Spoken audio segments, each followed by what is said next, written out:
Bonjour à toutes et à tous. Oui, donc bonjour à tous. Pour info, donc oui, c'est forcément enregistré et ça sera donc mis en ligne dans la suite. Pour la, pour la concertation, effectivement, il vous reste quelques jours, on va dire que ça jusqu'à lundi, en fait, pour mettre vos contributions. Alors aujourd'hui, sur l'espace de confiance, donc c'est effectivement le quatrième webinaire et le dernier sur cette concertation. Dans les deux premiers, on a, vous le verrez dans les replays, pour ceux qui ne l'ont pas vu, on évoque et on présente en fait l'espace de confiance ainsi que tout le parcours de documentation et de conformité, mais de manière assez succincte. Dans le deuxième webinaire, on fait un rappel sur cette présentation. Le troisième, en fait, on a fait un focus sur les niveaux N1 à N4 qui sont en fait les niveaux de mise en conformité. D'accord. Et là, aujourd'hui, nous allons nous focaliser sur un niveau un peu particulier, qui est le niveau 3, qui est le niveau outils de conformité. Alors, pour information, il y a un petit erratum dans les présentations précédentes. Il y a une incohérence entre les niveaux et le fichier Excel qui est en concertation. Dans le fichier Excel, les niveaux N1, N2, N1, c'est donc le document de conformité. N2, c'est un accès au bac à sable. Le N3, c'est l'outil de conformité. Et le N4, c'est les tests d'intrusion. Et dans les présentations précédentes, on vient de le corriger, dans les présentations précédentes, on a inversé N3, N4. Donc voilà, là, on est revenu sur ce qui était dans le fichier Excel. Excusez-nous pour cette coquille. Euh, nous allons faire un petit rappel sur le dispositif de conformité, d'accord, histoire que vous ayez en tête comment nous voyons les choses.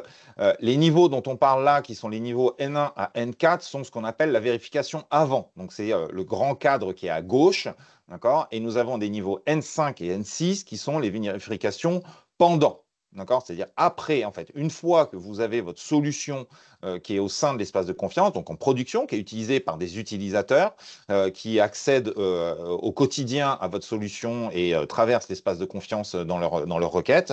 À ce moment-là, on est à un niveau N5, N6. N5 étant la supervision, c'est-à-dire en gros, on regarde ce qui se passe dans l'espace de confiance, on analyse, on vérifie exactement comme ferait n'importe quel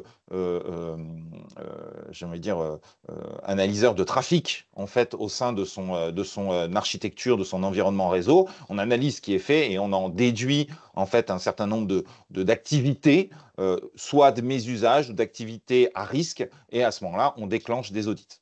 D'accord. Les vérifications avant, donc c'est celles qui nous occupent aujourd'hui, hein, principalement. Donc N1 à N4. Donc en gros, N1, N2, ce sont tout ce qui est preuve, documents de conformité, etc., etc.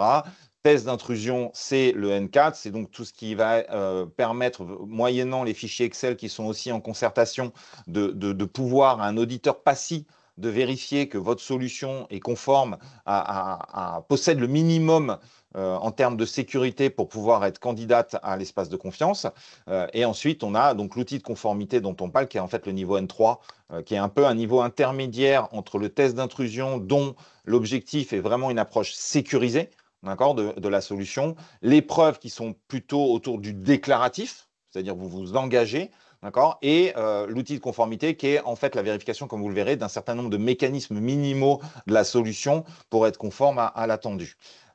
Ces parties-là, N1 à N4, sont dans 90% des cas à destination des éditeurs, d'accord, des éditeurs de logiciels utilisateurs ou des éditeurs de logiciels proxy santé. Une partie, et notamment le document de conformité, doit être aussi rempli, amendé par le fournisseur de service qui, lui, théoriquement, ne sera accessible qu'en production.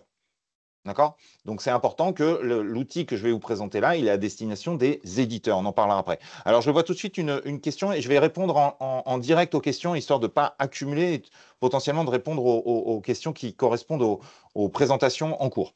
Bonjour. Ma première question concerne la procédure de candidature à cet espace de confiance Pro Santé Connect. À quelle date sera-t-elle disponible?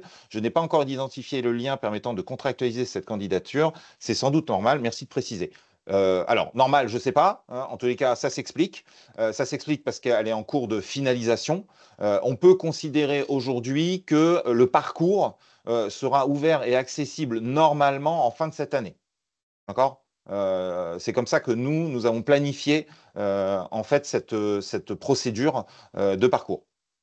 Voilà. Et je considère en termes de l'espace de confiance. Je ne parle pas de la partie SegurVac 2 qui va probablement être publiée avant, d'accord? Mais pour l'espace de confiance, vous pourrez commencer toutes les procédures qui seront, comme c'est décrit là aujourd'hui, d'accord? Ou c'est décrit dans les présentations précédentes, c'est-à-dire en gros, considérez que quand vous serez dans votre parcours de raccordement ProSanté Connect, vous pourrez cocher moi, je veux être dans l'espace de confiance. Ça, on considère que voilà, de fin de cette année, début de l'année prochaine, ça sera ouvert.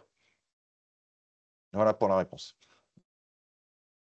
Bien entendu, vous pourrez commencer probablement, enfin, on considère que vous pourrez commencer vos échanges techniques dès le début, parce que ce qu'il faut considérer donc je ne fais pas de focus là-dessus, mais ce qu'il faut considérer, c'est qu'aujourd'hui, quelqu'un qui accède au bac à sable de ProSanté Connect, aujourd'hui, d'accord, peut déjà commencer les développements pour être dans l'espace de confiance. C'est juste qu'à un moment donné, il va devoir se déclarer comme étant un candidat espace de confiance. Donc c'est pour ça que, voilà, on n'est pas, vous n'êtes pas obligé d'attendre pour pouvoir être conforme à tout ce qu'on est en train de présenter. Vous pouvez déjà lancer vos développements. Vous allez être bloqué au bout d'un moment parce que toutes les preuves ne pourront pas être postées, parce que les interfaces ProSanté connectées, les API ProSanté connectées ne seront pas forcément ouvertes, ou vous n'aurez pas encore forcément les accès ouverts pour développer, mais toute la partie ProSanté Connect est finalement assez la même pour pouvoir commencer. Il faudra faire partie de cet espace de confiance pour se lancer dans les phases pilotes de la Dreambox, je suppose. Oui, oui, oui, oui, oui, la Dreambox intègre le fait d'être dans l'espace de confiance ProSanté Connect. Alors, pour les étapes obligatoires pour l'espace de confiance, donc c'est un peu ce qu'on est en train de dire. Donc, il y a bien sûr les preuves. Donc, c'est une base documentaire à base de démonstrations, d'argumentaires fournis. Alors, dans l'objectif, donc dans l'espace de confiance, vous voyez le référentiel ProSanté Connect, extension espace de confiance, de répondre aux exigences. D'accord? Alors, c'est à présenter lors de la contractualisation, le renouvellement des engagements ou lors d'un audit. Alors, pour la contractualisation, c'est-à-dire que ce que je disais tout à l'heure, quand vous allez cocher je veux rentrer dans l'espace de confiance, bah, en gros, en fait, vous allez devoir à la fin en fait présenter un certain nombre de choses pour avoir votre habilitation. On est en train de construire le parcours afin qu'il soit le plus facile possible et que ce soit en parallèle, que vous n'ayez pas besoin d'avoir tout d'un coup, etc., quoi. Les tests d'intrusion de l'espace de confiance, donc c'est un minimum acceptable, comme je l'ai dit tout à l'heure, en termes de niveau de sécurité. C'est renouvelé à chaque expiration des certificats. Ce qu'on est en train de dire là, tout bêtement, c'est que tous les 3 ans, il faudra refaire ces tests d'intrusion. En gros, ce qu'on est en train de dire, c'est que lorsqu'on fait l'habilitation à être dans l'espace de confiance, on va la nommer comme ça, est valable 3 ans. D'accord. Et 3 ans après, on vous demandera d'être à jour de l'ensemble de l'ensemble du dossier que vous aurez fait lors de votre première entrée ou lors de votre entrée précédente. D'accord. L'idée qu'il y a derrière ça, elle est toute bête, hein, c'est que je pense que vous l'avez compris, l'espace de confiance a un objectif principalement en termes de sécurité. Alors, pas uniquement, hein, parce qu'on construit ça autour de ProSanté Connect et comme je le disais, le webinaire précédent, est une promesse d'usage, mais c'est aussi, au regard de cette promesse d'usage, de répondre à un minimum de sécurité. D'accord. Donc, la sécurité, dans 3 ans, je vous laisse imaginer le type d'attaque qu'il pourrait y avoir. Ben, on ne sait pas, absolument pas. On peut avoir une idée, mais on ne sait pas quelles sont les contre-mesures qu'il faudra mettre en place. Donc, tous les 3 ans, on demandera une mise à jour de votre solution en termes de sécurité, sachant en plus qu'elle aura probablement, et on vous le souhaite, beaucoup évolué pendant ces 3 ans, ce qui est tout à fait normal. Une fois que vous êtes dans l'espace de confiance, d'accord, vous pourrez être audité et qui sera déclenché. Alors, lorsqu'il y aura une expiration des certificats, dans le sens où on va re-regarder vos documents et ce que vous livrerez, d'accord, et des contrôles complémentaires et approfondis pourraient être faits pendant ces 3 ans. Notamment, comme je l'ai dit tout à l'heure, si au regard de la supervision, on détecte un usage particulier de vos utilisateurs, quelque chose qui nous semble étonnant, aberrant ou non conforme à ce qu'on attendait. Ça ne veut pas dire que vous êtes en dehors des clous, ça veut juste dire qu'on se pose des questions sur ce qui se passe sur l'espace de confiance et d'essayer de voir comment ça se passe. Les audits, hein, c'est simple, vous représentez ce que vous faites et on va globalement vérifier que ce que vous avez déclaré, c'est ce que vous avez effectivement mis en place. D'accord. Je reprends les questions. Comment commencer les développements? Nos accès web pour le proxy seront-ils autorisés pour le DMP et TLSI? Alors, il se trouve que j'ai eu une réunion ce matin justement pour définir ça. À partir de quand vous allez pouvoir avoir vos accès DMP et TLSI? Voilà. Je précise ma question. Les environnements éditeurs formation DMP et test sont-ils ouverts pour... Alors, justement, c'est ce que je disais. Ils ne sont pas ouverts, d'accord, pour des questions d'organisation. Et donc, il faut qu'on on trouve cette organisation correcte afin que les gens qui postulent chez nous au niveau de l'espace de confiance ProSanté Connect, d'accord, aient la possibilité auprès des API de test DMP et TLSI de faire leurs tests. C'est la réunion que j'ai eue ce matin. Ce n'est pas la meilleure période, honnêtement, estivale pour résoudre ce problème d'organisation. C'est un sujet qui est prioritaire aujourd'hui pour la fin début de l'année prochaine, la rentrée, quoi. D'accord, enfin, début de septembre. Okay. L'ANS avait l'air de vouloir de pousser des phases pilotes de Dreambox fin octobre. Ça me paraît très serré au niveau timing, développement du proxy, test d'instruction, ça prend un peu de temps. On est conscient que c'est important le travail qui est demandé, on en est parfaitement conscient. Je répète, c'est un compromis entre le minimum acceptable en termes de sécurité et la promesse de l'usage de demain, d'accord, typiquement, qui est poussé par le Ségur. Hein, je pense que vous le savez depuis le début que c'est l'objectif du Ségur. Au niveau Dreambox, je ne vais pas pouvoir vous répondre, moi, côté Dreambox, parce que je m'occupe de l'espace de confiance ProSanté Connect. Je suis en contact avec les Dreambox. Je vous invite à vous orienter vers les personnes qui s'occupent de la Dreambox. Si éventuellement les personnes qui s'occupent de la Dreambox sont présentes dans le webinaire, pas de problème à ce que vous interveniez, côté DNS ou côté ANS.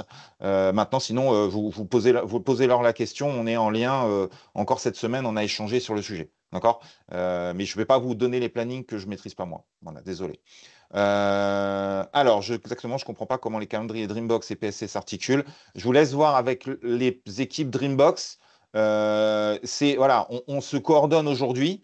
D'accord, et je vous laisse voir avec eux. Je ne peux pas vous en dire plus. Je sais juste que nous, on se met en ordre de bataille côté ProSanté Connect, espace de confiance pour tous ces sujets-là, tant côté Ségur Vague 2 et les différents couloirs du Ségur Vague 2, comme donc des Dreambox. D'accord, sachez qu'on travaille avec eux depuis maintenant 1 an aussi avec les Dreambox et qui suivent ce qu'on fait et qui connaissent à peu près nos plannings.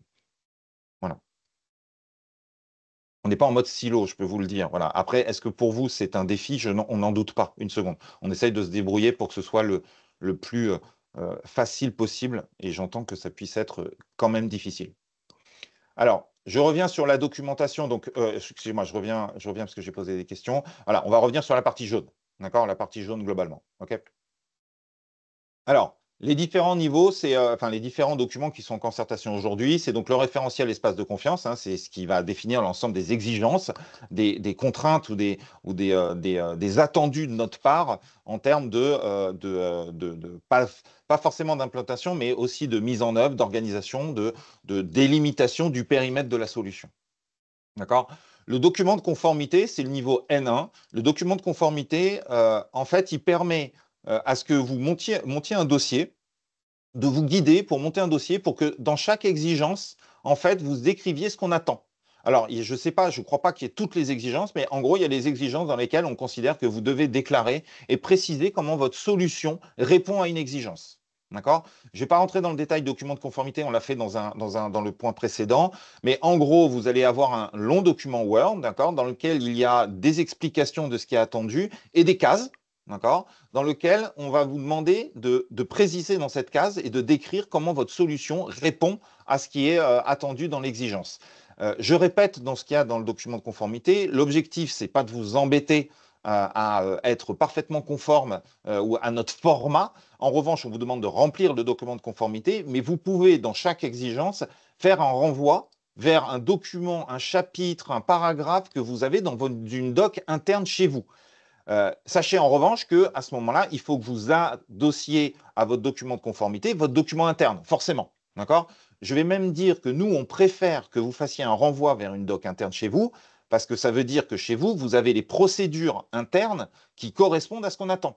C'est beaucoup plus sain qu'au sein de votre organisation, vous ayez des procédures de développement, d'implémentation, de mise en production qui correspondent à ce qu'on attend, plutôt que vous fassiez l'effort de répondre textuellement à la case qu'il y a dans notre documentation. D'accord? Donc, vraiment, c'est important. Mais il faut que vous nous donniez la documentation. Ça ne suffit pas de nous donner chapitre 12, référence machin. Ne vous inquiétez pas, on l'a bien fait. On ne s'inquiète pas. En revanche, on veut quand même vérifier que vous avez bien le document associé. D'accord? Donc, voilà pour le document de conformité. Ensuite, on vous a donné un fichier Excel qui vous permet d'avoir la liste des points de contrôle. Alors, en gros, on a la liste des exigences de l'espace de confiance, la portée, et en gros, comment on va faire les contrôles et pourquoi on a ces niveaux N1, N2, N3 et N4. D'accord? Les N5 et N6, étant moins pertinent pour vous, puisqu'il pourrait toucher à peu près toutes les exigences, bien entendu. Donc voilà les points de contrôle, et vous avez un peu la notion de comment on va adresser en fait les exigences et pourquoi chaque partie de ces points de contrôle sont pertinents pour les exigences de l'espace de confiance.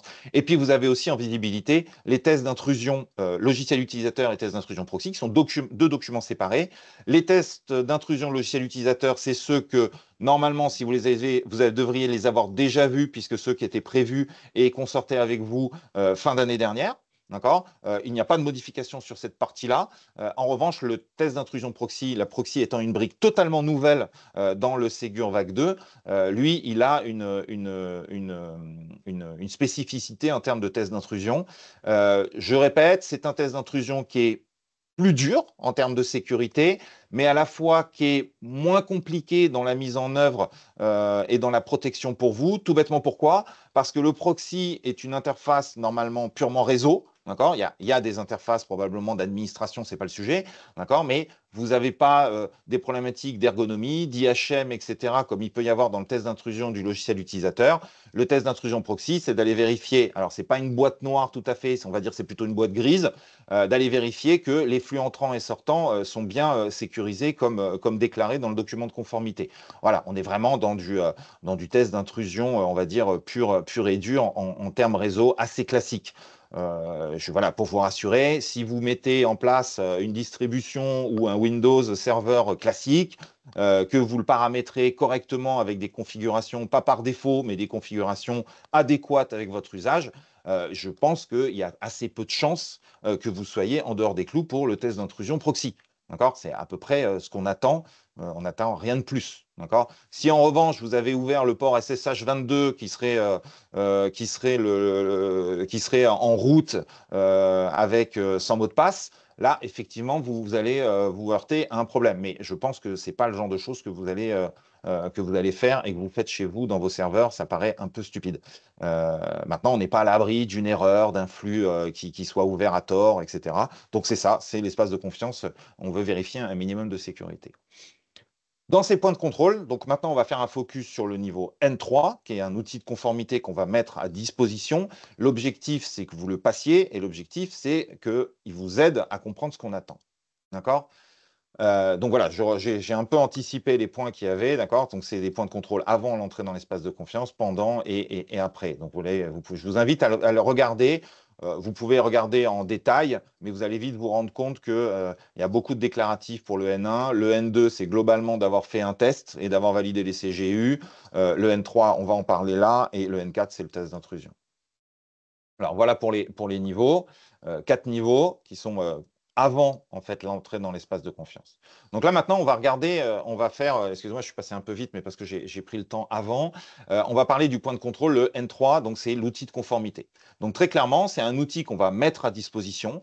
L'objectif, comme vous le voyez à droite, d'accord, c'est d'avoir, j'ai pris l'exemple la dernière fois je ne sais pas si vous le connaissez, mais de l'outil des tests SSL Lab par exemple, ou Quality SSL ou des choses comme ça. C'est-à-dire qu'en gros, vous allez sur une page web, vous tapez l'URL de votre site web, d'accord, ou de votre service qui est en ligne, et en fait, le site web, donc SSL Lab et autres consorts, hein, qui sont des très très bons outils que je vous conseille d'utiliser, en fait, va faire une batterie de tests en attaquant votre point d'entrée, vos différents points d'entrée, avec différentes chaînes cryptographiques, différents types de certificats, etc.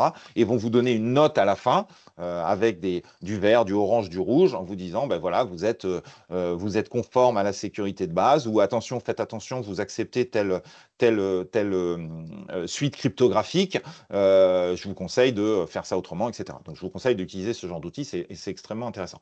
L'outil de conformité, son approche va être globalement la même. D'accord. L'objectif, ça va être, vous allez sur le site web, vous tapez, en fait, vous mettez les prérequis en œuvre. Donc, ce n'est pas aussi simple que SSL Lab, parce que SSL Lab fait du test vraiment bas niveau, au niveau en termes de sécurité. Nous, on va aller vérifier l'objectif, on va aller vérifier. Donc, c'est pour ça j'ai mis des rouages dans le petit icône du fournisseur de services proxy santé. C'est qu'on va aller vérifier qu'un certain nombre de rouages minimaux sont à l'œuvre pour permettre le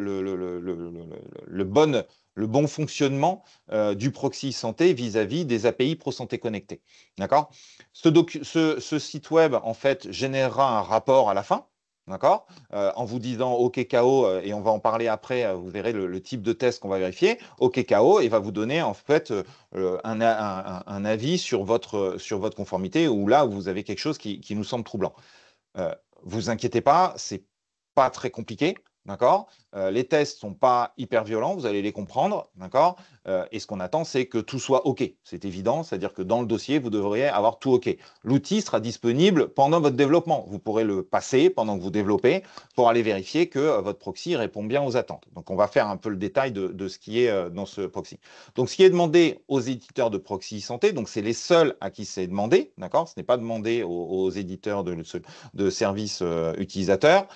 C'est pareil, c'est pas quelque chose qui est demandé en production. Vous allez voir même qu'on vous conseille plutôt de désactiver les points d'entrée qui vous seront demandés. Donc, c'est d'implémenter une interface minimale, d'accord, qui va permettre de vérifier. Donc, en fait, l'outil conformité va piloter votre proxy santé. En gros, vous allez voir, il y a un connect, un disconnect et un send, et je crois qu'il y a un get trace, d'accord? Donc, c'est 4 interfaces assez simples. L'objectif, c'est en gros de connecter l'utilisateur, de le déconnecter, d'envoyer une trame, d'accord, de récupérer les traces associées. Et puis l'outil de conformité va lui après malaxer tout ça pour en vérifier, pour en sortir un rapport tamponné par l'ANS pour dire bah, c'est OK, le proxy se comporte correctement dans un fonctionnel minimal d'authentification et d'identification. Il faudra autoriser forcément des identités de test, d'accord, des clients ID particuliers de service utilisateur précisés dans les prérequis. Vous allez voir, voilà, l'outil de conformité va se débrouiller pour que ce soit le plus simple possible dans votre organisation et de valider tous les tests du rapport avant soumission. Donc effectivement, ce qui est important, c'est qu'il y a une petite brique qu'on vous demande de coder, d'accord? Cette petite brique, elle est assez simple. Elle s'appuiera sur des fonctionnalités que vous avez théoriquement dans votre proxy déjà, puisqu'il faudrait les mettre en œuvre dans les exigences. Et va vous demander aussi de vous accrocher à une API ProSanté connectée que vous voyez à droite. Cette API ProSanté connectée, elle est très simple. Elle est en mode écho, en gros. C'est-à-dire que vous allez lui envoyer une trame et elle va renvoyer la trame, en fait, globalement. Hein, c'est assez résumé. C'est un petit développement, mais qui va vous permettre de vous garantir, à vous comme à nous, que votre proxy fonctionne correctement sur un certain ensemble d'exigences. D'accord? Donc, clairement, l'objectif de cet outil, c'est de vérifier les comportements minimaux quand votre proxy, il est face à plusieurs services utilisateurs, d'accord? Le même ou des différents, et plusieurs professionnels de santé. En gros, il y a une complexité en termes de gestion des contextes d'authentification, d'accord, qui est nécessaire auprès de l'API ProSanté Connectée. D'accord? Donc, excusez-moi, vous voyez bien là ce qui est présenté? D'accord, ok, non, j'avais une crainte. J'avais une crainte.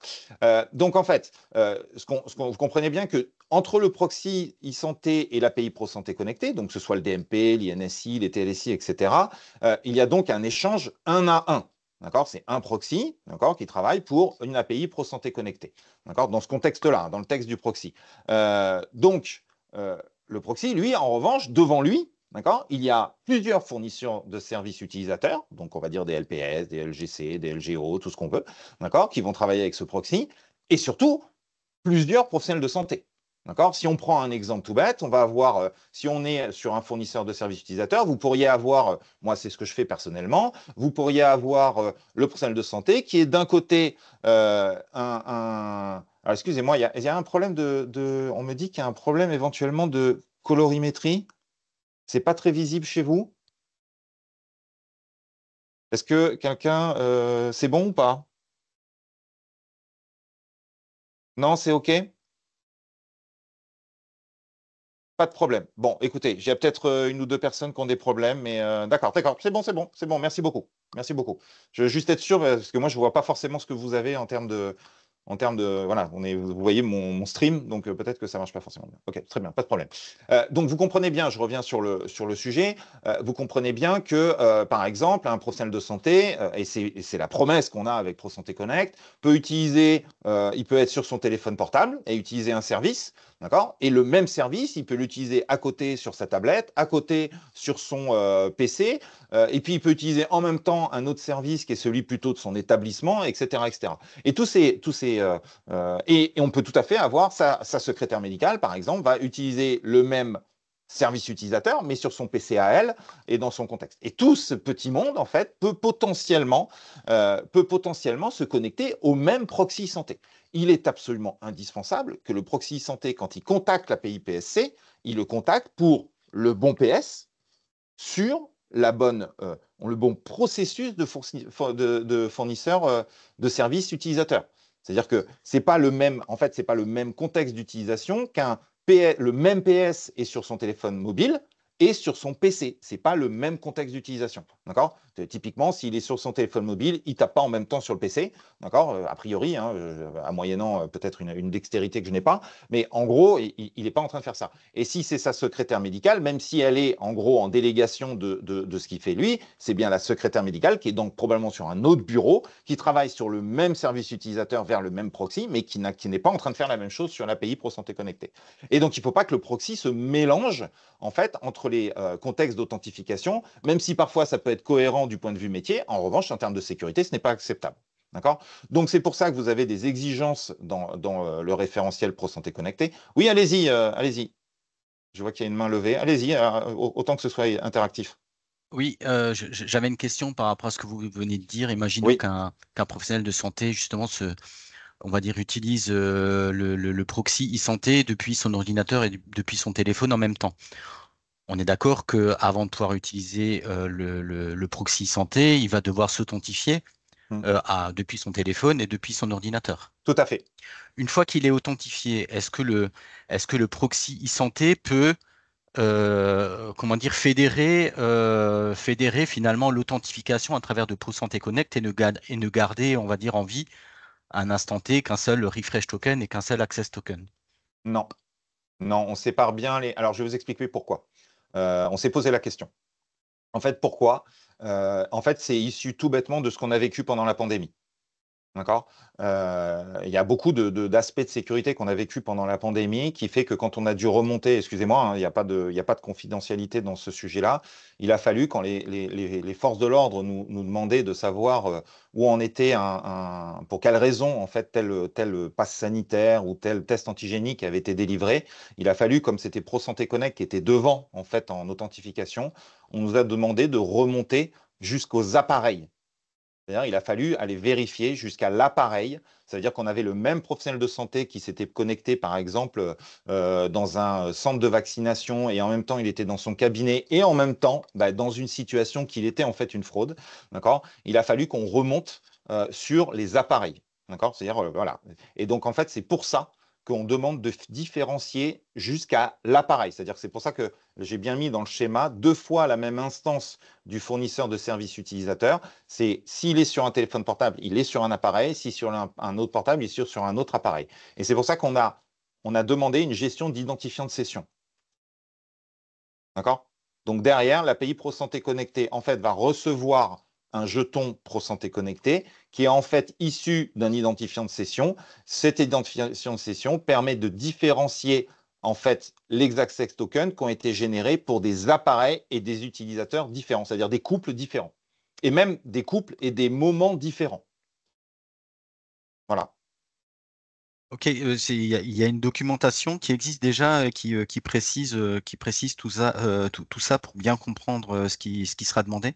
Alors, dans le référentiel, normalement, c'est détaillé ce qui est attendu en termes d'exigence, d'accord? Alors, je ne sais plus quelle est l'exigence, mais il y en a une notamment qui est où on a essayé de travailler un wording le plus propre possible et le plus clair, qui justement, en gros, je vais sans rentrer vraiment dans le détail, vous voyez que les liens qu'il y a entre Proxy Santé, API PSC, Proxy Santé, Pro Santé Connect, tous les proxys santé entre eux, par exemple, les autres, hein, c'est tout du MTLS.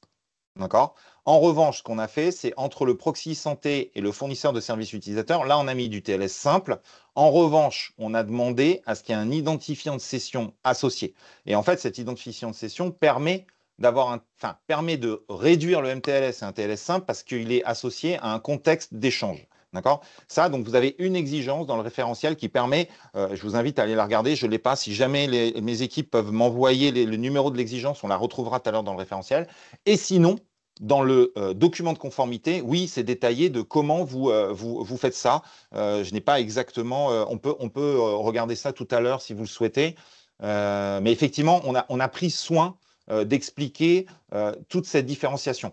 Et l'outil de conformité, ce que je vous présente là, a pour objectif de vous guider dans ce qu'on attend. Vous allez le voir après, c'est pas forcément très compliqué. Mais j'entends ce que vous, je ne sais pas ce que vous avez forcément en tête comme optimisation qui vous permettrait de faire ça. Je ne suis pas en train de dire que vous ne pouvez pas, en termes de métier, quand quelqu'un s'authentifie sur un téléphone, récupérer tout son contexte métier qu'il était en train de faire sur son portable. D'accord? Ce n'est pas ce que je suis en train de dire. Je dis juste que du point de vue du proxy, il faut que lui, il différencie les sessions qu'il a demandées. D'accord? En gros, si je prends, je vais faire un parallèle qui est peut-être pas judicieux, mais comment je le pense. Aujourd'hui, si je suis sur Teams, excusez-moi, je prends cet exemple-là parce que c'est celui sur lequel on est. Si je suis sur Teams et que je veux migrer sur mon téléphone parce qu'il se trouve que je m'en vais dans une réunion et je veux suivre quand même la réunion qui est en cours, je peux faire changer d'appareil. Je ne suis pas en train de dire qu'on vous empêche de faire ça. En revanche, quand je change d'appareil, le proxy est capable de dire que l'appareil a changé et que l'API ProSanté Connectée pourra lui demander des comptes sur les futurs appels de ce nouvel appareil qui lui seront faits. Vous voyez ce que je veux dire? Oui, oui, je comprends. Voilà. C'est comme ça qu'il faut le voir. Je vois l'opportunité que vous auriez effectivement à avoir une seule session pour un couple, type de fournisseur de services utilisateur en cours avec un utilisateur. Malheureusement, en fait, ce qu'on attend, nous, derrière ça, c'est aussi dans le contexte quel est l'appareil en lui-même sur lequel c'est exécuté. Merci, Laurent. Merci Laurent. Doit définir un partagé entre à suite d'authentification, doit définir une identifiant conforme aux recommandations. Alors, c'est pas celle-là. C'est pas celle-là. Bon, merci, c'est pas celle-là. Il y en a une autre qui explique, qui est à côté du MTLS, qui explique un peu plus. Oui, monsieur Truche? Oui, bonjour. En fait, je me posais une question concernant le logout. Comme Oui. un patient, enfin pas un patient, un professionnel peut être connecté et passer par plusieurs proxys, Mm. il peut faire un logout, un réel logout ProSanté Connect sur l'un, Mm. et l'autre proxy ne le saura pas. Donc à chaque appel, est-ce que c'est au proxy de vérifier qu'il peut obtenir encore un access token, ou c'est l'API derrière qui vérifiera l'access token et verra que comme il est déconnecté, il est plus valide? Alors, c'est l'API. L'API va faire une introspection avec ProSanté Connect et va vérifier que l'access token n'est plus valide. Donc D'accord? le proxy, lui, il n'est pas au courant que en fait tout ce qu'il a, c'est plus bon. Tant qu'il fait Alors, pas de refresh. il peut. Alors, déjà, on ne lui empêche pas de faire une introspection. C'est D'accord. la PayP introspection à ProSanté Connect. On ne l'empêche Oui, pas oui. du tout de lui faire une introspection pour vérifier que son jeton est toujours valide, hein. On D'accord. l'invite même à le faire. D'accord? C'est D'accord. beaucoup plus simple et beaucoup plus clair pour tout le monde de faire l'introspection. Mais sachez que l'API ProSanté Connectée, aujourd'hui, alors ça fait partie de. On a eu des questions sur est-ce qu'il pourrait y avoir des API ProSanté Connectée, entre guillemets, privées, fournies par des acteurs privés industriels. Oui, d'accord. Et une des exigences qu'on imposera aux API ProSanté Connectée, c'est de vérifier par introspection que le jeton qu'elles reçoivent pour ouvrir leur accès est bien valide. D'accord. Donc, Mhm. ça fait partie des exigences ce qu'on appelle des services cibles pour nous, des API ProSanté Connectée. Maintenant, je vous rappelle, juste je fais un petit corollaire, c'est que la méthode qui a été choisie dans le cadre d'interop des systèmes d'information de santé pour les API ProSanté Connectée, c'est de décorréler le temps entre un access token et une API ProSanté Connectée. C'est-à-dire qu'en gros, l'access token de ProSanté Connect a une durée de vie de 2 minutes. L'API ProSanté Connectée va ouvrir son champ plus longtemps. D'accord? Mhm. Voilà. Et on sait que, alors que l'utilisateur sera en train d'utiliser son service utilisateur qui passera par un proxy santé et qui arrivera jusqu'à une API ProSanté Connectée, on sait pertinemment qu'il y a des access tokens qui vont expirer alors que des API ProSanté Connectée vont continuer à être ouvertes.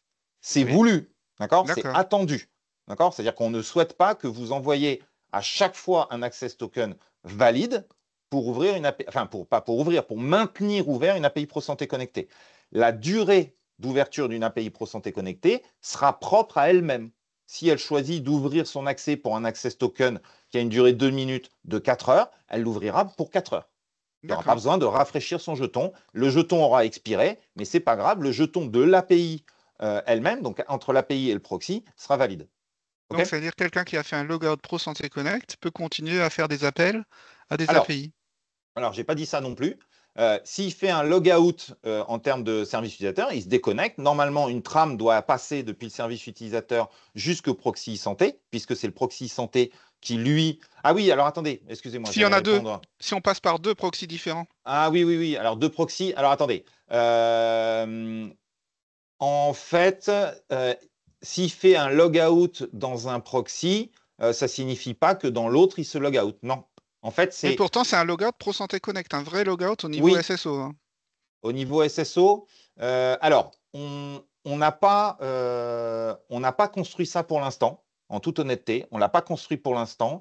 On l'a protégé par le fait qu'on a une durée de session côté API Pro Santé Connecté, d'accord, qui Oui, va être limitée. On a une durée de session côté Pro Santé Connect qui est aussi limitée. Aujourd'hui, on a dans les tuyaux, mais ça ne fait pas partie de l'espace de confiance actuellement.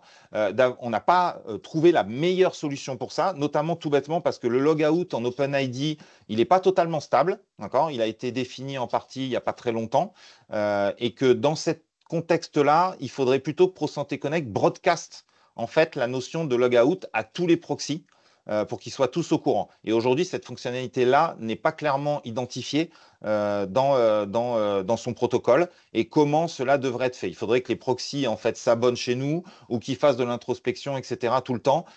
Pour l'instant, c'est quelque chose qu'on a laissé de côté. Donc effectivement, d'accord, ce que nous on conseille dans ce cas-là, c'est que le logout qui est normalement capté par le service utilisateur à un moment donné, d'accord, quelque chose qui est devant lui, parce que c'est pas un logout Pro Santé Connect au sens pur. Il y a un moment donné, il a cliqué sur déconnecter sur un bouton que Pro Santé Connect n'offre pas.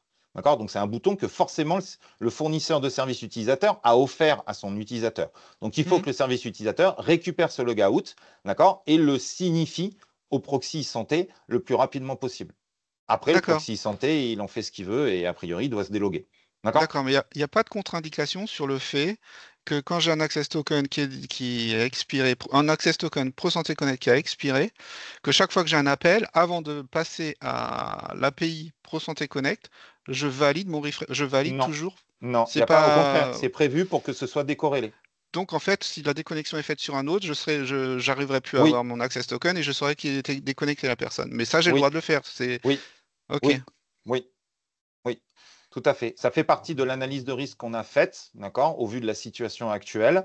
En revanche, si un service utilisateur ne signifie, alors je n'ai pas dans le détail là, hein, si un service utilisateur ne signifie pas le logout au proxy, je pense qu'il y a une exigence là-dessus qui fait que c'est le service utilisateur qui serait fautif.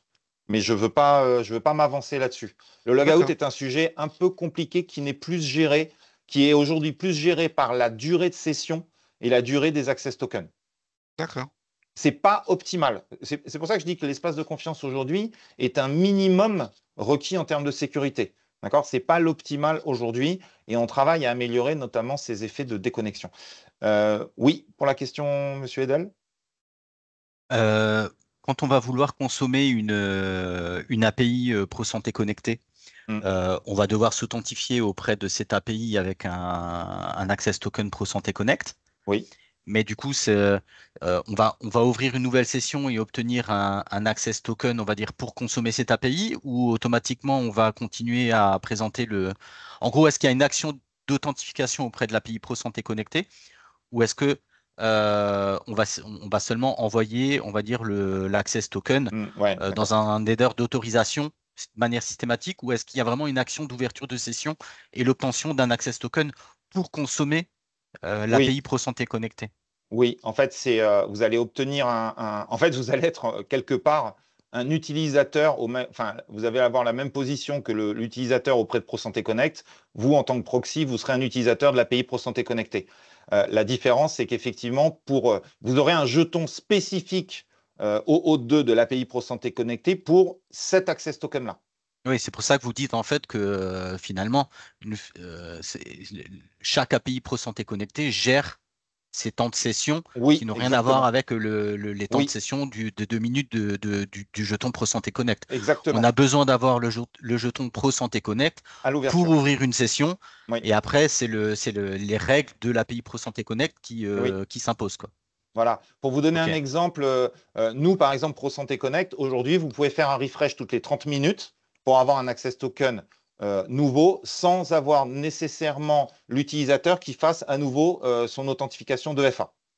Oui. Sauf qu'au bout de 4 heures, quoi qu'il arrive, nous, on considère que cette session-là est terminée. Mhm. Donc, du côté des API Pro Santé Connectée, et elles sont, et on en a discuté avec l'assurance maladie et le GECSM Vital, il faut qu'ils considèrent aujourd'hui qu'un utilisateur est devant le proxy pendant 4 heures. Pendant 4 heures, Pro Santé Connect n'a pas revérifié. Ils ne sont pas capables, eux, d'être au courant qu'il y a eu une déconnexion ou quelque chose, c'est-à-dire que pendant 4 heures. Donc, aujourd'hui, une API Pro Santé Connectée qui ferait le choix d'être ouvert moins de 4 heures, finalement, Pro Santé Connect pourrait renvoyer un jeton frais sans avoir d'autant de l'utilisateur. Vous voyez ce que je veux dire? Et en fait, automatiquement, le proxy santé pourrait réouvrir l'accès à l'API Pro Santé Connectée de manière systématique pour 4 heures. D'accord? Donc, on est plutôt dans une approche où l'API Pro Santé Connectée sera plutôt dans une ouverture autour de 4 heures. D'accord? Il est possible que des API laissent pendant une journée. C'est pas, moi, j'ai pas d'avis là-dessus et chaque API devra faire en sorte de prévoir ça. Je répète, hein, c'est hors logout où l'access token est invalidé ou des choses comme ça, où l'API pourrait faire des tests c'est-à-dire pourrait demander, en fait, le fournisseur de service fait un logout au proxy, le proxy décide de lui-même d'invalider le jeton de l'API, et puis etc. Je dis juste que l'API Pro Santé Connectée va avoir son propre temps, sachant que Pro Santé Connect, il y a des cas d'usage où il ne demandera rien à l'utilisateur pendant 4 heures. Voilà. Ok. Et certaines pourraient mettre qu'une demi-heure. Hein. Et à ce oui, moment-là, oui, considérer que le refresh token est la limite acceptable pour l'API. Hein. Voilà.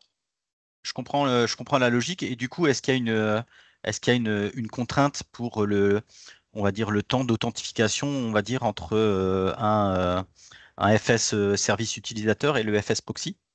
J'imagine qu'on ne peut pas ouvrir une session qui va durer un jour. Pour l'instant, on n'a pas mis de limite. D'accord? On n'a pas mis de limite, sachant qu'on a des exigences et on demandera dans le document de conformité comment. Alors, excusez-moi, je n'ai pas forcément tout le document en tête, hein, parce que ce n'est pas forcément moi qui l'ai rédigé. J'ai surtout été intervenu pour les difficultés.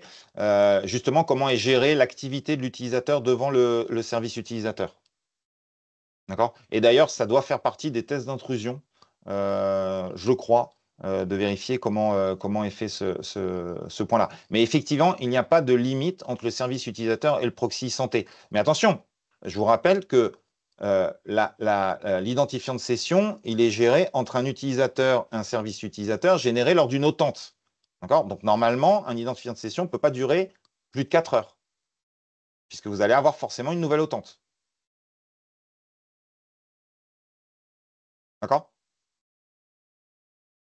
Une nouvelle autente Pro Santé Connect. Oui, Pro Santé Connect. Donc, vous aurez, en fait, pour Pro Santé Connect, ça sera une nouvelle session et vous aurez un nouvel session state. Excusez-moi, j'ai un peu de mal à le dire. Donc, il n'y a pas de contre-indication au sens où, à mon sens, d'accord, entre 0 et 4 heures, il n'y a pas de problématique. Après 4 heures, ça va commencer à poser problème parce que vous aurez des access tokens. Ce que je veux dire par là, c'est que il faudrait qu'à ce moment-là, votre identifiant de session, d'accord, soit capable d'accumuler et de tracer parfaitement tous les access tokens qu'il a eu en face de lui. Vous voyez ce que je veux dire? Oui, tout à fait. Voilà. D'accord? Puisque au moment. En fait, je répète hein, l'objectif, hein, c'est pouvoir de remonter une trame douteuse du côté API Pro Santé Connect, vérifier au côté de Pro Santé Connect ce qui s'est passé avec l'utilisateur, sa ICPS, sa carte, comment il s'authentifie, etc. Pro Santé Connect vérifie aussi ce qui s'est fait avec le proxy. Et en fait, c'est le lien en bas là entre FS utilisateur et proxy santé, où en fait, c'est à ce moment-là qu'on va aller demander ce qui s'est passé pour tout ce qu'on aura détecté en dehors. Et c'est à ce moment-là qu'on demandera quel est l'identifiant de session, sur quel utilisateur vous avez adossé cet identifiant de session, quel fournisseur de service utilisateur, quel est l'appareil, comment vous avez géré cet identifiant de session. Si maintenant vous êtes parfaitement capable de tracer tout ça, il n'y a pas de contre-indication à ce que vous faites. Hein. Okay. Voilà. Je vais revenir sur. Ah, il y a encore une question. Allez-y, monsieur Truche. Au contraire, c'est très intéressant ce que vous remontez tous. Ah, c'était une main levée à tort, enfin qui restait Non, non, levée. non, Ah, désolé, d'accord, j'avais non, allez-y, le allez-y, micro allez-y. coupé, j'avais pas vu. En fait, c'était sur la notion de jeton entre le proxy et l'API ProSanté Connect. Oui, Est-ce que celle-ci, on a le droit de la fédérer? c'est-à-dire fédérer entre quoi et quoi? C'est-à-dire qu'un même utilisateur qui vient de plusieurs endroits, s'il va sur le DMP, effectivement, le jeton ProSanté Connect, il a le sien. Chaque connexion a le sien. Enfin, chaque session a la sienne. Mais est-ce que le jeton par exemple, du DMP, il a le droit d'utiliser le même? Euh, C'est une bonne question. Pour moi, oui, puisqu'on a ouvert pour un utilisateur. Ça va être une question de traçabilité. C'est une bonne question. Euh, Puisqu'en fait, côté, je ne sais pas si j'ai la réponse là. Euh, c'est toujours un problème de traçabilité. D'accord, D'accord? Donc, à mon sens, oui. À mon sens, oui. D'accord? En fait, d'accord. puisque en fait, en fait, ce qu'il faut comprendre, c'est qu'on est en train de dire au proxy, vous ouvrez une API ProSanté. Alors, je vous rappelle que ça ne peut être que pour un service utilisateur, hein. Parce que le point que vous avez là en sortie du proxy santé vers l'API ProSanté connectée, en revanche, du point de vue du proxy, elle est valable pour un service utilisateur, c'est-à-dire un type de service utilisateur, une solution. Oui? D'accord? C'est-à-dire qu'en gros, là, il faut bien comprendre que les deux verts, Mhm. excusez-moi, je vais prendre c'est vraiment pour que les gens comprennent. En gros, si vous avez en vert, vous avez Word et en bleu, vous avez PowerPoint, d'accord? Mhm. En fait, l'API ProSanté connectée doit savoir que vous êtes en train de l'accéder pour PowerPoint et l'autre pour Word. D'accord. D'accord? Et pour tel utilisateur. Mais si vous avez deux fois le même utilisateur devant Word, en gros, l'API ProSanté connectée, pour elle, c'est la même chose. Donc oui, pour moi, il n'y a pas de nécessité à rouvrir un point. D'accord? Ok. Ok? Donc dans le proxy santé, vous allez devoir différencier tout ça, quoi. Ok? C'est intéressant votre remarque, et ça a un impact notamment sur l'outil de conformité, parce que justement, vous allez le voir après, on vérifie ce genre de combinatoire. D'accord? D'accord. Voilà. Vous êtes en train de me donner des idées de faire des nouveaux tests. C'est pas forcément négatif, hein, au contraire, ça va nous permettre de définir. Bon, je vais reprendre sur. Allez-y, allez-y. Non, non, allez-y, il n'y a, Oui, y a aucun problème. c'est très court. De la même manière que ProSanté Connect propose des mécanismes de refresh token, est-ce que chaque API ProSanté Connect aura aussi des mécanismes de refresh token propres à son usage ou propres à son fonctionnement? Oui, oui, oui. Il faut considérer que ça va être la même chose. Chaque API pour santé connectée pourrait avoir sa mécanique de rafraîchissement, de durée de session propre, mais pas sa mécanique protocolaire. La mécanique protocolaire est la même pour tout le monde. D'accord? Donc, en gros, ce que je suis en train de dire, c'est que vous pourriez vous retrouver dans une situation d'avoir une API qui n'accepte pas le refresh token, par exemple, je vous donne n'importe quoi, ou qui a des refresh tokens plus courts et qui demande de fait des access tokens plus frais que d'autres. Mais j'ai envie de dire, votre mécanique sera toujours la même. C'est juste qu'à un moment donné, vous risquez d'être déconnecté d'une API parce que vous n'avez pas d'access token rafraîchi pour je ne sais quelle raison côté utilisateur, alors qu'une autre API continuerait d'être ouverte pour ce même utilisateur parce qu'elle accepte plus longtemps. Donc D'accord? donc on peut se retrouver dans une situation où à un instant T, on a ouvert une session ProSanté Connect, Hmm. on a ouvert une session avec une API ProSanté connectée, Oui.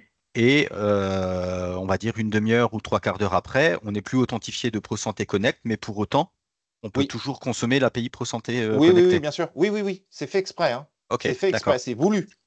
En fait, très c'est bien. voulu pour un problème tout bête. C'est que vous voyez qu'on est dans un monde connecté. D'accord? Ça veut dire qu'en fait, on a une palanquée de serveurs qui discutent entre eux. Vous avez ProSanté Connect qui valide tout ça. L'objectif dès le début des discussions, et c'est pour ça qu'on a expliqué que l'espace de confiance était un espace de confiance, qu'on avait en fait le proxy santé devenait un man in the middle, hein, contrairement à aujourd'hui où le professionnel de santé, en fait, finalement, grâce à sa carte CPS, ouvre l'accès à l'API CPS, on va dire ça comme ça, l'API en mode CPS. Il n'y a pas de man in the middle, c'est lui qui tape son code PIN et après c'est ouvert, hein, l'éditeur n'a pas de mot à dire, il utilise le canal ensuite pour ce canal-là. Quand on fait de l'API ProSanté Connecté, on a ce point man in the middle qui est en fait tamponné par ProSanté Connect dans la durée. D'accord? Et donc, tout bêtement, si ProSanté Connect tombe 10 minutes, vous vous rendez compte que tout l'espace de confiance tombe. D'accord? Donc l'idée, ou une API, on pourrait imaginer qu'une API soit un intermédiaire indissociable de tout l'accès à toutes les API. Bah, si c'est elle qui tombe, enfin, vous avez tout le système de santé qui tombe. Donc ce qu'on a décidé, c'est que, outre le fait que ProSanté Connect ne doit pas tomber en rade pendant 10 minutes, ça c'est un point, mais voilà, hein, la vie étant ce qu'elle est, on s'est débrouillé pour que si ProSanté Connect tombe pendant 10 minutes, d'accord, les API et les usages ne tombent pas pour autant. D'accord? Voilà, c'est ça, c'est vraiment ça qu'il y avait derrière cette problématique-là, parce qu'au début, justement, on s'était posé la question de, à chaque fois qu'il appelle l'API ProSanté Connecté, il demande un jeton frais à ProSanté Connect. Outre le fait que vous allez avoir des milliards de connexions et d'appels, vous vous retrouvez à avoir un ProSanté Connect qui est sollicité énormément à chaque instant, pas forcément de manière judicieuse. Voilà. OK? Très, très clair, merci. Voilà. C'est honnêtement je dois le dire, excusez-moi du terme, hein, enfin, pour avoir fait de la sécurité personnellement, en termes pas uniquement de l'opérationnel, mais vraiment de la sécurité, c'est une discussion qui a été âpre avec les experts sécurité. Hein. C'est pour ça que je dis que c'est un minimum de sécurité, l'espace de confiance. D'accord? C'est pour cette raison. C'est parce que justement, on a voulu que ProSanté Connect ne soit pas le goulet d'étranglement, non pas parce qu'on n'a pas confiance en nous, mais il suffit d'un coup de pelle sur un lien, une fibre, pour que vous vous retrouvez dans une situation inextricable, quoi. D'accord? Alors, vous inquiétez pas, un ProSanté Connect à 2 lignes de production, en actif-actif et tout, c'est pas le sujet. D'accord? Oui, monsieur Lesage? Oui, merci. Ce que vous venez d'expliquer est intéressant, mais est-ce que ça n'est pas incompatible avec les exigences ProSanté Connect, puisque les proxys santé, donc, qui vont échanger avec des API ProSanté connectées, dans le cadre de sessions, comme vous dites, décorrélées des sessions ProSanté Connect, ces proxys santé gèrent quand même un lien fort avec les sessions des applications fournisseuses de services. Et ces applications fournisseuses de services, elles gèrent des sessions utilisateurs qui sont très fortement liées aux sessions ProSanté Connect. Donc, en cas de dysfonctionnement ProSanté Connect, par exemple, que vous évoquiez, il serait logique que la session de l'utilisateur sur l'application fournisseuse de services soit invalidée. Alors, l'usage même des jetons fournis par les API ProSanté Connectées qui ont une durée de vie, qui ont une vie séparée de la vie des jetons ProSanté Connect pourrait perdurer, ou comment même il pourrait être utilisé, puisque dans tous les cas, le proxy santé est utilisé par le fournisseur de service, quoi. Alors, ProSanté Connect qui tombe ne peut pas aller signifier qu'il est tombé. Voilà, il faut considérer qu'il est complètement KO et que toute capacité à générer des jetons, signifier qu'il est KO, etc., est quelque chose qui est, c'est-à-dire si dans les scénarios les pires, on est obligé de prévoir les scénarios pires.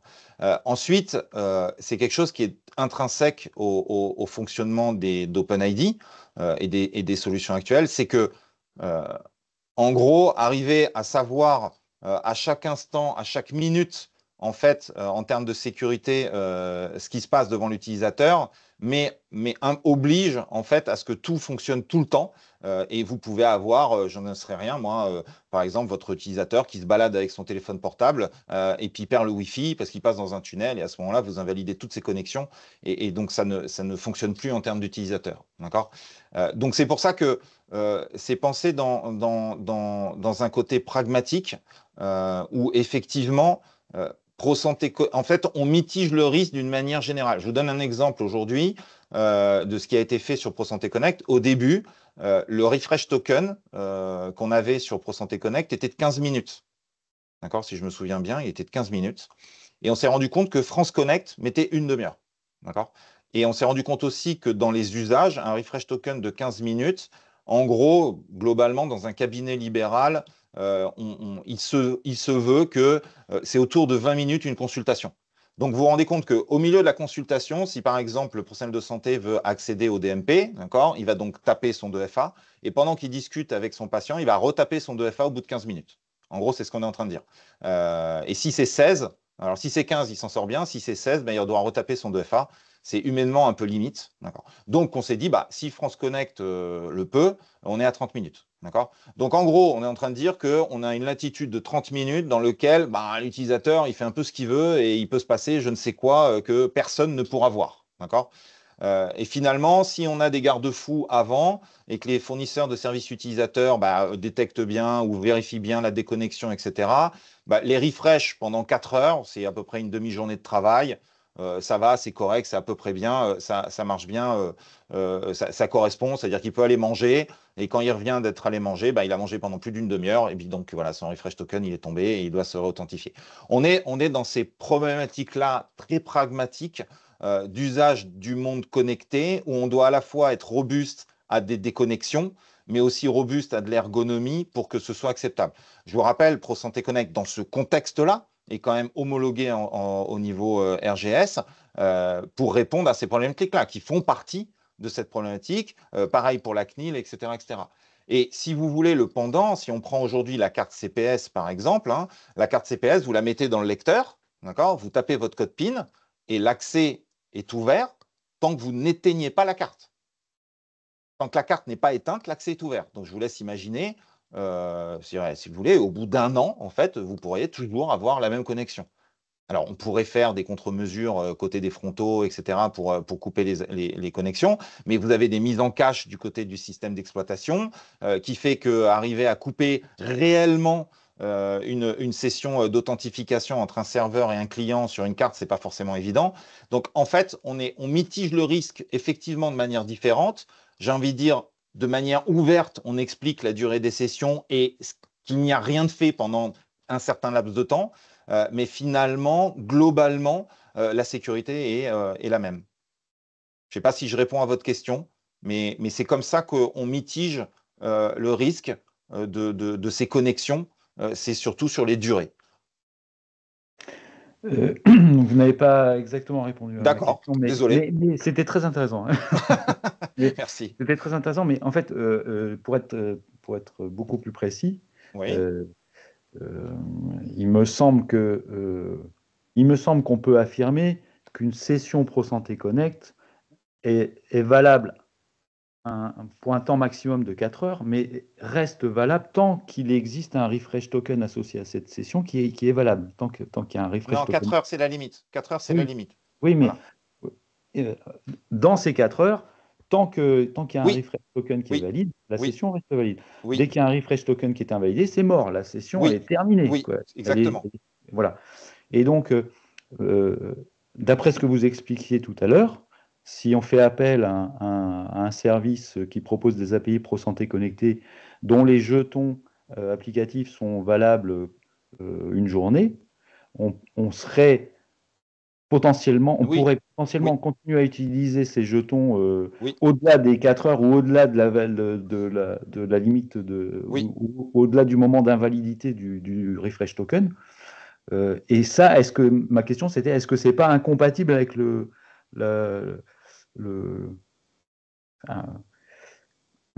fait de savoir qu'on va pouvoir continuer à utiliser un service numérique en santé dont l'accès a été validé par une session ProSanté Connect créée à la demande d'un utilisateur. Est-ce que cette session n'existant plus, est-ce qu'il n'y a pas, moi il y a quelque chose qui me dérange. Hein, d'accord, j'entends ce que vous dites. Première réponse, il y a des exigences auprès des services utilisateurs et des proxys pour gérer les fins de session. C'est-à-dire pour je ne sais plus lesquels, je vous répète, je ne l'ai pas forcément en tête, si ceux qui ont géré c'est-à-dire qu'on demande aux fournisseurs de services un certain nombre de comportements vis-à-vis de l'utilisateur qu'il a en face, notamment par exemple dans le référentiel actuel de ProSanté Connect, on demande à ce qu'il y ait une capacité de déconnexion du service utilisateur, ce qui n'est pas le cas dans beaucoup de logiciels actuellement, c'est qu'ils n'ont pas forcément, même avec la carte à puce, la capacité de déconnexion, tout bêtement parce que normalement quand j'enlève ma carte, a priori, je suis en train de couper l'accès au service et donc c'est quelque part une déconnexion. Mais il n'y a pas de principe de déconnexion qui est proposé. Enfin, il y a beaucoup de logiciels qui n'ont pas ce principe de déconnexion auprès des utilisateurs. Donc déjà, du côté des services utilisateurs, on a normalement l'obligation d'avoir une déconnexion du service et ou de ProSanté Connect. Donc déjà, ça, c'est un point. Ensuite, la problématique de la sécurité qu'on a là, dans l'espace de confiance, hein, d'accord, c'est vraiment de garantir à l'API ProSanté Connecté, et uniquement à l'API ProSanté Connecté, qu'il a été fait un bon usage du jeton ProSanté Connect au travers de tous les échanges au niveau de l'infrastructure réseau. D'accord ? Maintenant, l'API ProSanté Connecté, d'accord, en elle-même, elle, ce qu'elle fait du jeton, j'ai envie de dire, ça la regarde. D'accord ? Elle n'est pas soumise aux mêmes problématiques que les autres, puisqu'en fait, elle est à la fin, en toute fin, et elle dit, je donne un passe-droit à celui qui m'a donné un jeton, un access token. Donc c'est pour ça que, par exemple, M. Salzman, dans le chat, a écrit que sur le DMP, a priori, ça devrait être 1 heure. D'accord ? Ça veut dire que l'API ProSanté Connecté, DMP, devrait laisser ouvert l'accès pendant 1 heure. Alors bien sûr, vous l'avez raison, hein, c'est-à-dire que le refresh token va être renvoyé, d'accord ? Et en fait, l'API ProSanté Connecté va demander un jeton frais toutes les heures, sachant que ProSanté Connect, tant qu'il y a du refresh, va en renvoyer un frais toutes les demi-heures. Donc c'est à peu près cohérent, ça veut dire qu'en gros, ça va fonctionner pour le professionnel de santé qui est actif devant son service utilisateur, qui ne s'est pas déconnecté, d'accord, va fonctionner pendant globalement 4 heures. Si une API, je ne sais pas laquelle, j'en ai aucune idée, je ne peux pas vous dire, je ne vais pas en donner d'exemple parce que je ne voudrais pas montrer du doigt une API, décide que c'est une journée, j'ai envie de dire, ça veut dire que c'est elle, vis-à-vis du proxy santé, qu'elle considère que son risque à elle, d'accord, c'est d'ouvrir l'accès pendant une journée à un access token valide. Elle considère que c'est un moindre risque, que ce n'est pas problématique d'ouvrir son accès pendant une journée. Alors, très honnêtement, je vous le répète, aujourd'hui, les API ProSanté Connecté qui sont ciblées, sont de l'espace de confiance, sont des API ProSanté Connecté concertées avec l'assurance maladie et le GE-César Vital, et vous n'allez pas dépasser 4 heures. Donc, ça sera cohérent. On va être même plutôt des API ProSanté Connecté autour d'1 heure. Donc, voilà. Mais pour des API de demain, il est possible que nous, on dise que voilà, ça soit un minimum 4 heures ou que ça soit 8 heures. Aujourd'hui, ça ne fait pas partie du référentiel les futures API ProSanté Connecté, elles n'en font pas partie. Aujourd'hui, celles qui sont définies aujourd'hui sont définies en gros par l'assurance maladie. Et dans ce cadre-là, c'est ce qui a été écrit là par Alexandre Salzman, c'est que ça serait 1 heure. Donc je pense qu'on ne va pas être dans votre cas dont vous parliez, qui est d'avoir des jetons invalides en dehors des 4 heures, alors que des API ProSanté Connecté resteraient ouvertes. Dans les faits, maintenant, du point de vue de l'espace de confiance, ce n'est pas un risque pour l'espace de confiance, c'est un risque de l'API ProSanté Connecté. Voilà. Oui. Merci, mais je reste assez dubitatif et j'ai du mal à comprendre pourquoi vous n'imposez pas aux fournisseurs de services d'API ProSanté Connecté de limiter la durée de validité des jetons applicatifs qu'ils vont fournir à la demi-heure qui est Alors, la référence, entre guillemets, ProSanté Connect. Ok, alors pour l'instant, ça me paraît quelque part, je ne sais pas si on peut qualifier ça d'incohérence, mais voilà, vous mettez en œuvre un espace de confiance basé sur ProSanté Connect, et il y a quand même une exception qui est accordée à la façon dont les API ProSanté Connecté vont gérer les sessions des utilisateurs. Ça me paraît un peu... Alors, je vous répète, l'espace de confiance ProSanté Connect a été concerté avec les experts sécurité de l'assurance maladie du GSM et du GE-César Vital, dont ces experts font aussi les parties DMP. J'ose imaginer qu'ils ont réfléchi au sujet, vu comment on a été challengé sur les parties métiers et fonctionnelles par ces experts au niveau de la sécurité. Je peux vous garantir que ce point-là a été étudié et il sera aussi à l'avenir. Il est possible que ce temps-là soit réduit. D'accord. Et pour tout ce qui serait des API ProSanté Connecté qui seraient en dehors de l'assurance maladie, qui n'existe pas encore aujourd'hui, de toute manière, elles seraient cadrées par un amendement au référentiel actuel dans lequel on définirait des durées max. Est-ce que c'est une demi-heure ou 1 heure? Pour l'instant, je n'ai pas idée. D'accord? Probablement qu'on se calera sur ce que aura été défini les API côté de nos partenaires et des institutions pour être cohérent. Je ne sais pas, par exemple, quelle est la durée de session d'une API de API particulier ou des impôts qui utilisent France Connect, mais je pense qu'on se calera là-dessus surtout par rapport à leur retour d'usage de ce genre de mécanisme. J'entends ce que vous dites, j'entends parfaitement ce que vous dites.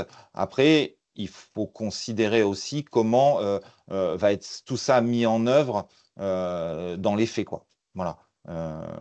J'ai envie de dire, moi, je considère aujourd'hui que voilà, 2 minutes, enfin, c'est ce que fait France Connect et c'est ce qu'on a aujourd'hui.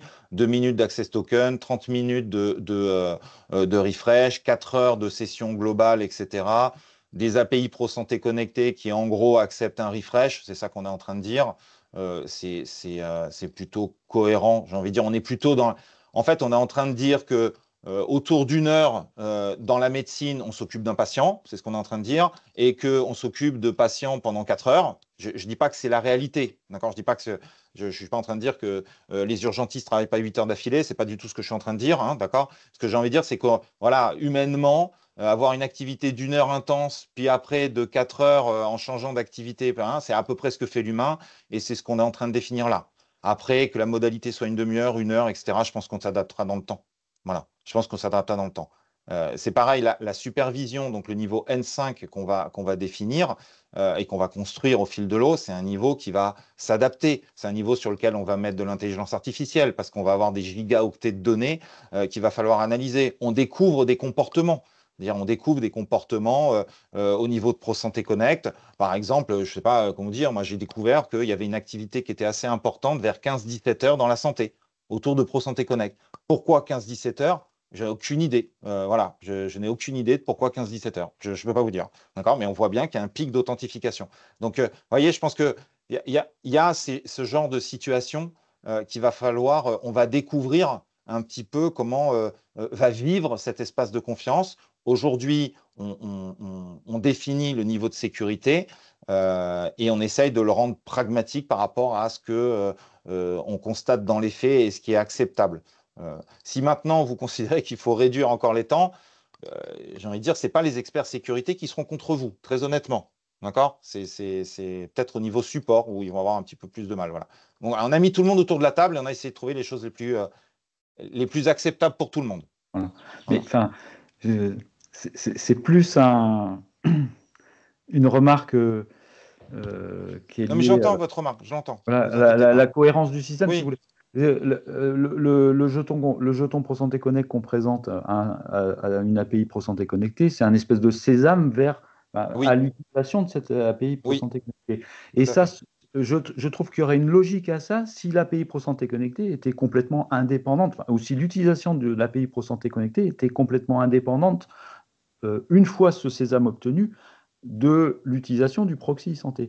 Or, ce n'est pas le cas. Dans tous les cas, toutes les requêtes qui seront à destination de cette API ProSanté vont passer par ce proxy santé qui, lui, continue de gérer des sessions ProSanté Connect. Si vous voulez. Donc,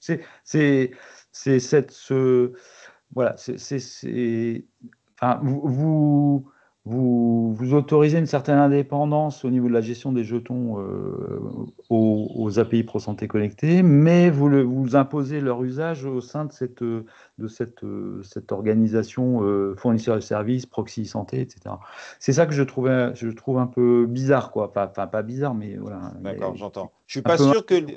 Je ne sais pas comment dire ça. C'est pas. Je veux pas que vous preniez mes termes comme forts, voilà. Non, mais j'entends ce que vous dites, hein, tout à fait. J'entends parfaitement ce que vous dites. Excusez-moi de vous couper. Vraiment, il n'y a pas de souci. J'essaye juste d'imaginer là les équipes de l'assurance maladie qui gèrent l'API DMP qui vous entendraient dire que ce qui est imposé au proxy santé est plus fort que ce qui est imposé aux API Pro Santé Connect. Je pense pas qu'ils le vivent tout à fait comme ça. Mais je vois ce que vous voulez dire. Et c'est un sujet qui a été posé sur la table et qui a été étudié. Et je pense que si le choix est d'1 heure, c'est pas un hasard. C'est pas un hasard, je pense que ça a été identifié par rapport à l'usage du DMP, par rapport à un certain nombre de choses, par rapport à ce qu'ils pouvaient faire confiance eux de leur côté. Peut-être que ça descendra à une demi-heure parce qu'ils se diront au final que dans 2-3 ans, c'est pas utile. La mécanique sera finalement la même. D'accord? Ça va pas changer grand-chose. C'est-à-dire côté proxy, ils vont avoir des sessions qui vont tomber et ils vont devoir redemander des access tokens frais. et ils vont constater que les sessions sont plus valides et donc ça va générer une authentification côté utilisateur. Ce qu'on vit tous aujourd'hui dans nos entreprises, quand d'un coup on a notre Microsoft ou notre téléphone portable qui s'est mis en veille sur une application et qui nous redemande de nous connecter. Et on n'a aucune idée de pourquoi cette session a duré un jour, une semaine, l'autre une fois, une journée. Il y a quelque chose qui s'est passé entre tous ceux qui se connectaient entre eux et qui a défini que l'utilisateur devait se reconnecter. Voilà, je pense que c'est comme ça qu'il faut le voir. Et aujourd'hui, chacun a une vision de sa responsabilité dans cette durée-là et dans la durée de cette confiance. Moi, je le vois comme ça. Voilà. Merci beaucoup. Voilà. Mais merci pour vos échanges. Je pense que c'est extrêmement important qu'on clarifie et qu'on permette de. Enfin, moi, d'essayer d'être le plus transparent possible sur les discussions qu'on a eues en interne et ce pourquoi on en arrive à cet état-là, qui peut paraître pour beaucoup une marge très importante, pour d'autres une marge qui n'est pas suffisante, d'accord, et on l'entend. Voilà, mais c'est un consensus global sur ce qu'on considère l'acceptable par rapport à ce qu'on souhaite obtenir. Je vais revenir un peu sur le. Alors, j'ai vu qu'il y avait quelques réponses, mais c'est plutôt des. Voilà, la communauté a notamment cette exigence-là. Il y a aussi d'autres précisions dans le paragraphe 5. Merci, Alexandre Blanchon. Thomas Veillé, ça a changé par rapport à avant. Non, il me semble on devrait faire le logout PSC. Alors, attention, il y a le référentiel. On a deux niveaux pour ceux qui ont vu. Le référentiel, il y a le référentiel actuel qui, lui, est modifié à la marge. D'accord, on va dire comme ça, on va l'appeler le niveau communauté. Communauté ProSanté Connect, en gros, c'est vous êtes un industriel et puis vous dites moi je voudrais bien déléguer toute l'authentification et l'identification à ProSanté Connect, je ne veux pas m'occuper de ça, moi j'ai du métier à faire, donc ProSanté Connect, vas-y, fais le job, je te fais confiance, tu le fais. Donc ça, c'est vous rentrez dans la communauté ProSanté Connect, d'accord. Donc c'est le référentiel actuel. Et puis on a rajouté une somme d'exigences qui est importante, d'accord, pour tous ceux qui se disent ProSanté Connect, moi c'est vachement bien, je l'utilise, mais en fait ça me sert à rien d'autre qu'à ouvrir mon service. En revanche, ça serait vachement bien que je puisse l'utiliser pour ouvrir le DMP, aller consulter l'INSI, les TLSI de l'assurance maladie demain, la facturation après-demain, et puis d'autres API qui manifestement tapent à la porte pour venir. Voilà, dans ce cadre-là, comment je peux utiliser le jeton? Et donc là, c'est l'extension ProSanté Connect. Donc attention, juste pour info, le référentiel extension ProSanté Connect inclut le référentiel communauté. Alors, je ne sais pas si ça répond à la question de M. Vaillet, mais on doit toujours faire le logout. Voilà, le logout n'est pas supprimé. Donc, pour revenir sur l'outil de conformité. D'accord. Donc, je ne sais plus tout à fait où j'en étais. Ce n'est pas grave, je vais répéter un peu. En gros, donc, vous voyez ce qu'il y a dans l'accolade dessous. D'accord. L'accolade dessous, c'est hyper important. C'est un peu le sujet qu'on a dit tout à l'heure. Ce qu'on est en train de vérifier là, dans l'outil de conformité, très clairement, c'est la gestion des identifiants de session, la différenciation des contextes d'authentification et notamment, donc en fait, dans cette différenciation, la gestion multi-utilisateur, multi-service utilisateur. D'accord. Pourquoi? Parce que dans le début de la flèche qu'il y a entre le proxy santé et l'API ProSanté connecté, en fait, il est identifié le fait qu'il faut un access token, un professionnel de santé, donc un identifiant RPPS, d'accord, et un client ID de service utilisateur. D'accord. Et donc, il faut que dans ce triptyque-là, d'accord, l'API ProSanté connecté ouvre l'accès. Et donc, il faut absolument que le proxy santé soit capable de gérer cette différenciation-là. C'est-à-dire qu'en gros, ils ne se trompent pas entre un identifiant de session et un professionnel de santé 1 ou 2, lambda ou machin, entre deux fournisseurs de services utilisateurs, ce qui serait aussi grave en fait que de se tromper d'utilisateur. Et donc, l'API ProSanté Connect doit être sûr que ce triplet-là est maîtrisé par le proxy santé, qu'il n'est pas en train de présenter l'access token du professionnel de santé B avec le client ID du professionnel de santé C, moyennant. Enfin bon, voyez, je pense que vous voyez un petit peu la problématique qu'il peut avoir. Imaginez que vous vous connectez sur votre logiciel et puis quand vous allez sur votre SharePoint, en fait, vous avez les documents de votre collègue de bureau qui ne travaille pas du tout sur votre projet. Vous vous rendez bien compte que ce n'est pas jouable, ce n'est pas acceptable en termes de sécurité. Vous travaillez peut-être sur des sujets qui sont extrêmement sensibles, auxquels la personne qui est à côté de vous n'a pas accès pour des raisons tout à fait légitimes au sein de votre organisation. Et bien là, c'est exactement la même chose qu'on est en train de définir. Bonjour, avez-vous prototypé un proxy santé? Si oui, allez-vous partager le code source? Excellente question. J'ai une injonction du ministère de la Santé de mettre en open source notre prototype. Alors, le problème, c'est que quand c'est un prototype, ce n'est pas forcément possible de le mettre en code source tout de suite. Donc, il va nous falloir un peu de temps. Mais oui, on va mettre en open source. On a effectivement… Alors, ce n'est pas un proxy santé, j'ai envie de dire, totalement finalisé comme celui qu'on est en train de présenter. En revanche, on a bien fait des proxys santé qui ouvrent des API Pro Santé connectées. On a bien fait des proxys santé qui gèrent des identifiants de session, etc. Il va falloir qu'on réunisse le tout pour fournir un exemple de proxy santé qui permettrait de gérer ça. Voilà. Donc oui, j'ai cette demande-là. Quand est-ce que ça arrive? J'ai cette demande. Donc, comme tout le monde, je dois répondre en planning et en coût. Voilà, je ne peux pas être plus transparent. Voilà. Alors, cet outil de conformité proposera plusieurs méthodes de vérification. Alors pourquoi? En fait, tout bêtement, c'est comment on peut piloter, nous, automatiquement, le proxy santé. Alors, on vous demande de rien. J'aurais éventuellement voulu m'en passer, mais c'est pas grave. On fera ça et je pense que c'est une bonne chose pour vous. Ça vous permettra de voir comment on pense les choses. Alors attention, ce code source ne pourra pas garantir le test d'intrusion. D'accord? Tout bêtement, parce que le test d'intrusion, c'est prendre ce code source et le mettre dans un environnement d'exécution. D'accord? OK? C'est un code source qui répondra à ces mécaniques-là, qui pourraient, moyennant de l'adaptation, alors peut-être pas du code source, mais de l'environnement de production, répondre à un test d'intrusion. Mais attention, différencions bien la solution technique de vraiment sa mise en œuvre pour de la sécurité. C'est pas tout à fait la même chose. Elle sera sécurisée, mais dans sa partie code source open source. OK, donc je répète, oui, elle acceptera, donc l'outil de conformité acceptera deux interfaces différentes, une entièrement automatique et une semi-automatique. Tout bêtement, c'est une question toute bête, c'est est-ce que c'est ProSanté Connect qui fera, est-ce que le proxy fera l'authentification à ProSanté Connect ou est-ce que le proxy pourra être piloté moyennant des access tokens fournis par un fake service utilisateur qu'on construirait nous. Voilà, on est en train de définir le swagger de l'API qui sera mise disponible aussi rapidement que possible. L'objectif, c'est que vous ayez la possibilité soit en gros d'utiliser vos propres identités de test pour faire le test, parce que ça peut être un outil de test entre guillemets unitaire qui peut être intéressant pour l'attendu. Et donc, ça peut être intéressant que ce soit vous qui validiez que l'outil attende, etc., etc. Ou alors que vous ayez juste un besoin d'un go à la fin et puis que l'outil se déroule complètement sans avoir d'identité de test derrière. Voilà. Typiquement, c'est à peu près l'approche qu'on a. Alors, voilà un exemple, en fait, dans l'outil de conformité de genre de test qu'on va faire. Vous avez un exemple à droite et puis vous avez à côté alors, vous n'avez pas le plan de test, hein, ce n'est pas exactement le plan de test, mais vous voyez, donc on va faire des cas nominaux. Donc, vous retrouvez un peu ce que je vous ai dit tout à l'heure. Vous avez l'utilisateur unique sur un service utilisateur unique. Donc là, on est vraiment dans le B.A.-ba, connexion, déconnexion, reconnexion. D'accord? Donc, il y a bien un connect et un déconnect donc, pour répondre à la question, parce qu'on va représenter effectivement les exigences qui ont été postés dans le chat. On a les cas nominaux de multi-utilisateurs, d'accord, sur un service utilisateur commun, donc en gros 2 PS sur le même, donc 2 PS différents, hein, 2 ID RPPS différents sur un même service utilisateur. D'ailleurs, j'ai la réponse à la question de tout à l'heure. Effectivement, on avait pensé faire le test, maintenant je me souviens, faire le test sur un même service utilisateur sur 2 machines.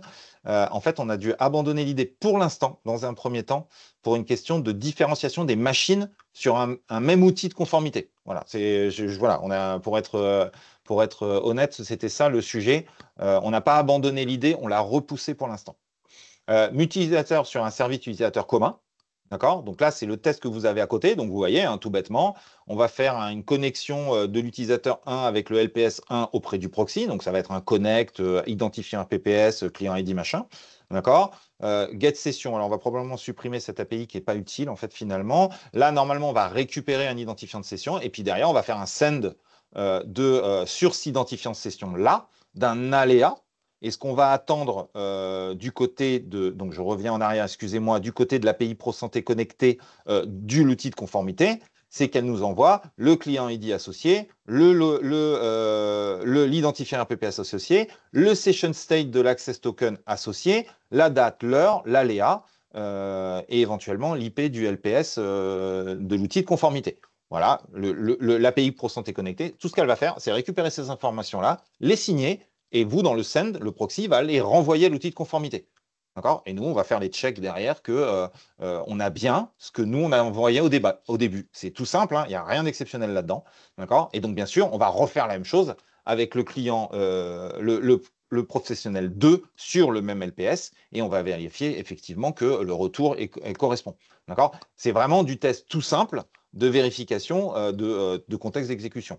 Donc, bien sûr, il y aura des tests multi-utilisateurs sur des services utilisateurs différents. Donc, 2 utilisateurs sur le même service avec un utilisateur sur un second service, un utilisateur sur un premier service, un utilisateur sur un second service et un troisième qui est sur les 2 services. D'accord? Des cas nominaux, utilisateurs inconnus, vous ne connaissez pas cet utilisateur, utilisateur non authentifié, donc par exemple déconnexion, expiration, persistance de session d'API, voilà ce genre de choses, et service utilisateur inconnu. Donc typiquement le client ID, vous ne le connaissez pas et donc vous n'ouvrez pas l'accès puisque vous ne le connaissez pas. Donc voilà typiquement ce genre de test qu'on va faire. Il n'y a rien d'exceptionnel en termes de test. D'accord? Si vous faites correctement les différenciations de contexte, je pense qu'il n'y a pas de loup. D'accord? Ce qui est demandé effectivement et qui est une demande en plus, c'est de faire un connect et un send et un déconnect. Bon, vous comprendrez que voilà, pour avoir un peu codé, je ne dis pas que c'est rien, d'accord? Je dis juste que voilà, c'est pas si vous avez toutes les interfaces pour ça, il n'y aura pas de problème. Et pour répondre à la question du code open source, on fera probablement un code open source d'un proxy qui répond OK à tout cet outil de conformité. Alors tout bêtement pourquoi? Parce qu'en fait, on aura probablement besoin pour tester l'outil de conformité de faire un exemple. Donc on mettra cet exemple en open source. Voilà pour cet outil de conformité. Je vais juste conclure et je pense que ça va relancer des questions, il n'y a aucun problème. Je vous répète, allez bien voir ce que j'ai répété depuis ces 4 webinaires. Allez voir les replays des architectures, notamment qu'on a fait en fin 2023, parce que c'est la continuité de ces travaux. C'est aussi pour ça, et suite à ces travaux et suite au retour des personnes présentes, que nous avons pris plus de temps pour construire l'espace de confiance, notamment la plénière du Ségur Vague 2 sur les API Pro Santé Connectée, et aussi les replays des webinaires précédents, donc du 24, du 28 juin et du 5 juillet. Allez-y, parce qu'on rentre alors plus dans la vision des documents qui vous sont présentés, de l'espace de confiance. Je vois qu'au vu des questions qui ont été posées aujourd'hui, qu'au moins les grands principes de l'espace de confiance ont été saisis. C'est extrêmement important pour nous. Ça fait partie du challenge de cette concertation. On rentre à mon sens, dans un nouvel en fait, espace aussi d'interopérabilité. J'aime bien dire que c'est quand même la réussite de toutes ces équipes CNAM, Assurance Maladie, GE Césame Vital, ministère et ANS, d'avoir réussi à définir l'interopérabilité commune de demain. C'est pas parfait, on en est bien conscient, mais c'est une énorme brique pour que vraiment demain, en fait, les utilisateurs puissent, dans un même logiciel avec une même authentification, réaliser l'ensemble des actions qu'ils ont sur les services numériques en santé, que ce soit le DMP, le bouquet de services, l'INSI, l'ordonnance numérique, la facturation, les TLSI, etc. Donc, pour répondre à la question tout à l'heure de certains, vous avez un jeton Access Token. En début, j'ai envie de dire, de consultation d'un patient, il ouvre toutes les API et après, il peut... Alors, je ne dis pas que c'est la bonne architecture et le bon séquencement, hein, ne dites pas ce que je n'ai pas dit, mais en gros, il a un jeton, il ouvre toutes ses API et il peut travailler dans la problématique métier du logiciel sans avoir à avoir du côté du logiciel une interface spécifique pour le DMP, une autre qui est très proche mais qui n'est pas tout à la même pour l'INSI, qui puisse consulter dans un cas mais pas ne pas pousser dans l'autre cas, etc. Puis pour la facturation, c'est un autre système, puis d'un coup, il doit aller sur une tablette et puis là, il n'y a plus rien qui marche. Voilà, là, c'est la même chose pour tous, tout le temps. Mais effectivement, ça change beaucoup. Voilà pour ce webinaire. L'actualité, la suite, c'est donc la fin de la concertation lundi. D'accord? On refera probablement un webinaire en fin août pour finaliser les derniers retours. On a un point particulier. D'accord? On a un point particulier qui nous a été remonté et très honnêtement, pour l'instant, on doit aller étudier comment on va formuler ça. Il nous a été demandé par les fournisseurs de services utilisateurs, enfin, notamment les éditeurs, de définir une API minimale du côté des proxys. Donc, on a convenu que du côté des proxys, il faudrait qu'ils aient une API transparente. En gros, alors transparente, c'est justement pas le bon terme. d'accord, mais en gros, qui puisse exposer pour que les services utilisateurs puissent envoyer une trame métier exactement la même que s'ils étaient en contact direct avec l'API Pro Santé Connectée.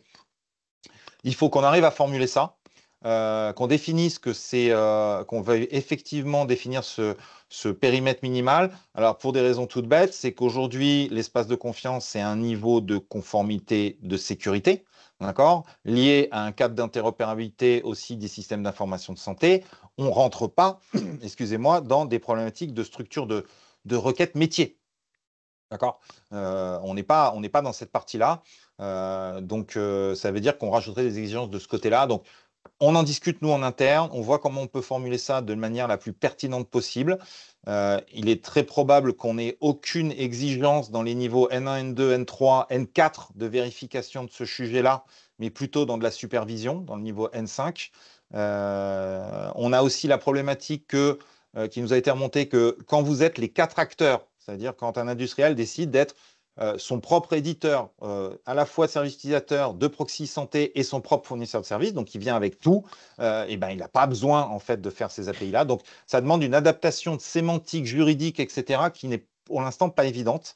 Et vous ne nous avez pas validé, vous n'avez pas entériné ce qu'on a proposé la semaine dernière. Donc on va faire l'exercice de trouver une solution à cette problématique-là.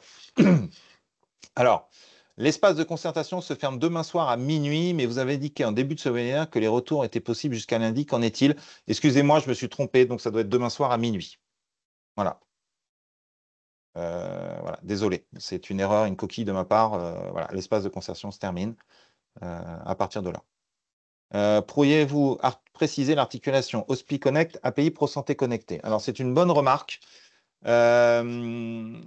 Alors, je suis un peu embêté pour vous répondre parce qu'à la fois, je travaille très étroitement avec OSPI Connect, notamment sur certains sujets autour de la CPS, de la ICPS et de Pro Santé Connect en environnement hospitalier, notamment vis-à-vis des API Pro Santé Connectée. Et à la fois, je ne suis pas la personne qui gère ça et la personne qui gère ça est en congé. Alors, je vais faire une réponse. L'articulation API OSPI Connect, API Pro Santé Connect, la première, c'est que le couloir hôpital a choisi d'aller vers l'AIR, d'accord? Donc l'authentification indirecte renforcée. Donc les API Pro Santé Connectée ne s'appliquent pas à l'hôpital. En revanche, dans le cadre d'OSPI Connect, on travaille à résoudre la problématique de comment intégrer donc du 2FA, donc comment le 2FA peut être déployé au sein de l'hôpital, puisqu'il doit l'être au plus vite, d'accord, et comment Pro Santé Connect peut s'intégrer là-dedans. Et donc, l'idée derrière, c'est que les établissements puissent bénéficier de l'usage des API Pro Santé Connectée demain. Donc, on a un projet un peu particulier qu'on appelle les fournisseurs d'identité tiers. Donc, ça serait que Pro Santé Connect, alors attention, hein, moyennant des restrictions et des exigences particulières, etc., pourrait être reconnu auprès de Pro Santé Connect pour pouvoir avoir des jetons. Et donc, ces jetons permettraient d'ouvrir les API Pro Santé Connectée. C'est un sujet qui est à part, d'accord? C'est un sujet qui pourrait rentrer dans l'espace de confiance à terme, un peu comme le sujet qu'on a évoqué tout à l'heure des API Pro Santé Connectée d'industriels, mais pas de l'assurance maladie ou du GIE ou de l'ANS, d'accord? GIE César Vital ou de l'ANS, donc des autres API. Donc, l'espace de confiance est voué probablement à augmenter, d'accord, avec des exigences supplémentaires, mais qui ne seraient pas dans le cadre du Ségur, qui seraient plutôt justement dans des projets autour du programme CARE et OSPI Connect. Donc voilà l'articulation. En gros, OSPI Connect est en train de voir comment faire du 2FA en établissement de santé. Une fois qu'il y a du 2FA, on voit comment Pro Santé Connect pour vérifier l'architecture ou l'environnement sécurisé d'un établissement. D'accord. Et à ce moment-là, s'il fait confiance, moyennant des organisations et des mécaniques techniques particulières, à ce moment-là, Pro Santé Connect pourrait fournir un jeton à l'établissement pour ce professionnel de santé-là, ce service utilisateur-là, et donc ouvrir une API Pro Santé Connectée derrière. Voilà. Donc mais voilà, vous voyez bien qu'il y a un sujet de confiance au niveau local, il y a un sujet qui sera traité avec l'ANSSI pour cette problématique-là, la CNIL, et aussi, donc, bien sûr, les équipes de l'assurance maladie pour ces API. Donc, ce n'est pas pour demain tout de suite, mais ça pourrait arriver assez vite. D'accord? On a déjà des POC sur ce sujet-là, et notamment la cible 3 de l'OSPI Connect intègre une option sur cette partie-là. J'espère avoir répondu. La semaine dernière, j'avais posé cette question. Oui, à suivre, et c'est extrêmement prometteur, très honnêtement. Mais il y a des problématiques de sécurité non négligeables à prendre en compte. Tout bêtement, ProSanté Connect, aujourd'hui, c'est un système homologué. Qui dit l'ouvrir à d'autres extérieurs, mais comment ne pas en faire une faille de sécurité d'un système qui, lui, est maîtrisé totalement. C'est ça la plus grosse problématique, elle est là. Sachant que ProSanté Connect, un établissement, dans un environnement qui potentiellement, en cas de cyberattaque, doit se bunkeriser, c'est un peu compliqué. Voilà. Donc, on essaye de trouver une solution. En tant que fournisseur de services proxy santé, ma version en production peut se connecter aux API de production pour les cartes de production et aux API PSC bases pour les cartes de test. Réponse de l'ANS à venir. Qu'en est-il? J'avais posé cette question. En tant que fournisseur de services proxy santé, ma version en production peut-elle se connecter aux API pour les cartes de production? A priori, en production, vous ne devez pas accepter le bac à sable. D'accord? Vous devez avoir une autre instance pour le bac à sable. En gros, c'est pour ça qu'on sépare éditeur de fournisseur de services. D'accord? Vous avez l'éditeur qui, lui, doit accepter, en fait, doit être en bac à sable. D'accord? Alors, je ne voudrais pas m'être contredit par rapport à la fois précédente. D'accord? Peut-être que j'ai oublié la question, c'est possible et je m'en excuse. Mais quand vous êtes en production, à ce moment-là, vous êtes sur un environnement de production. Donc, vous ne devez plus accepter les cartes de test. Oui, reprenez, réexpliquez-moi, je m'excuse d'avance. En fait, vous n'aviez pas répondu à la question la semaine dernière. C'est une personne de Ouf. l'ANS, me semble-t-il, qui avait dit qu'il allait regarder en interne avec les personnes de l'ANS D'accord. pour resituer en fait notre besoin. C'est que quand on est notre environnement de production, il est utilisé en interne par exemple, le service formation, il est utilisé en interne par le service commercial pour présenter le produit aux clients lors de la démarche commerciale.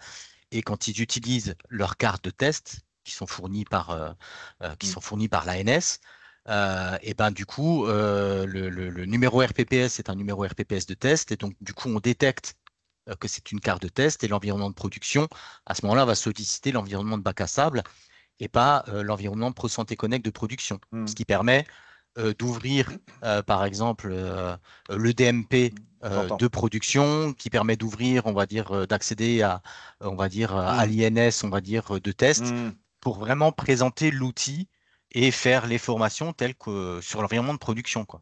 D'accord. Alors, je vais vous faire une réponse, une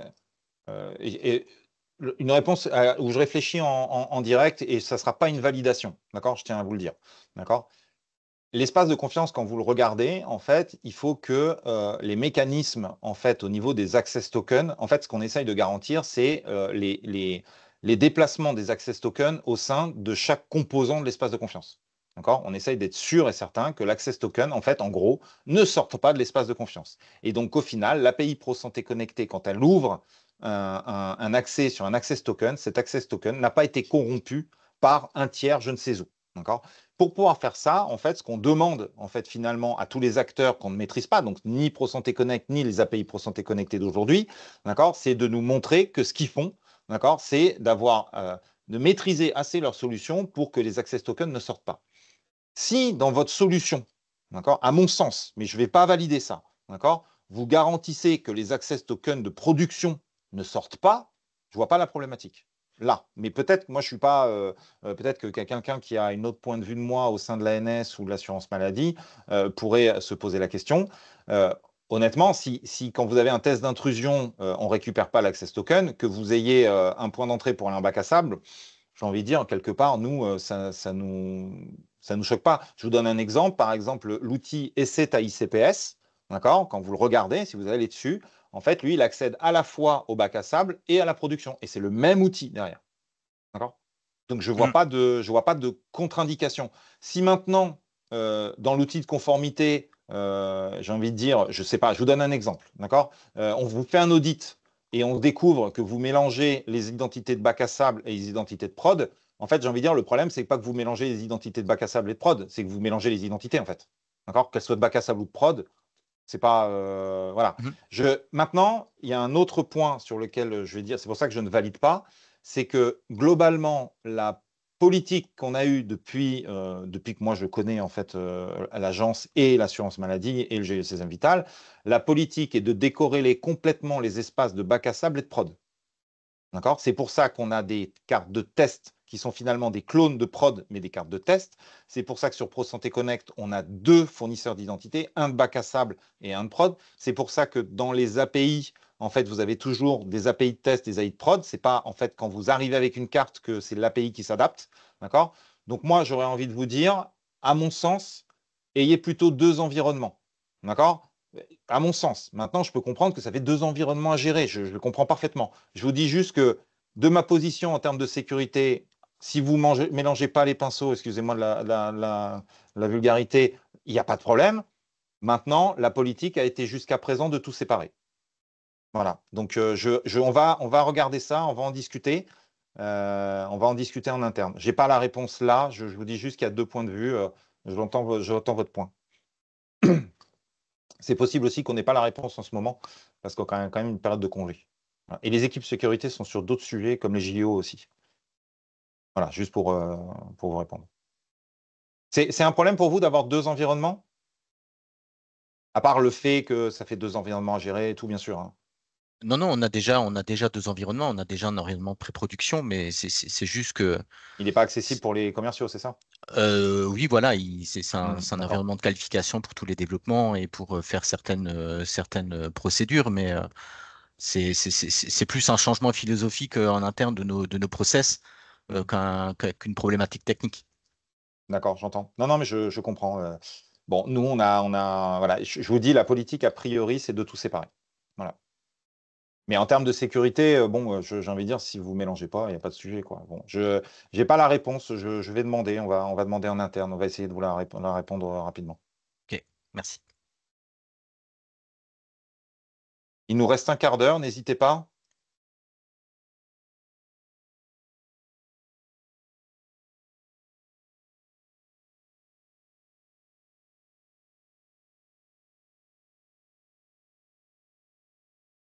Essayez de combler le silence.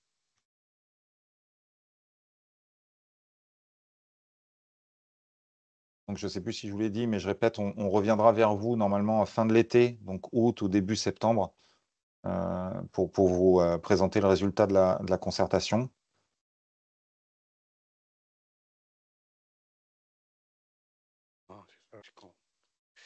Allez-y, oui.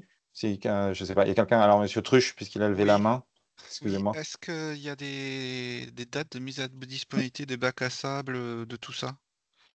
Alors, ce que je disais tout à l'heure, on est en train. Alors, j'ai eu une réunion ce matin, justement, à ce propos-là.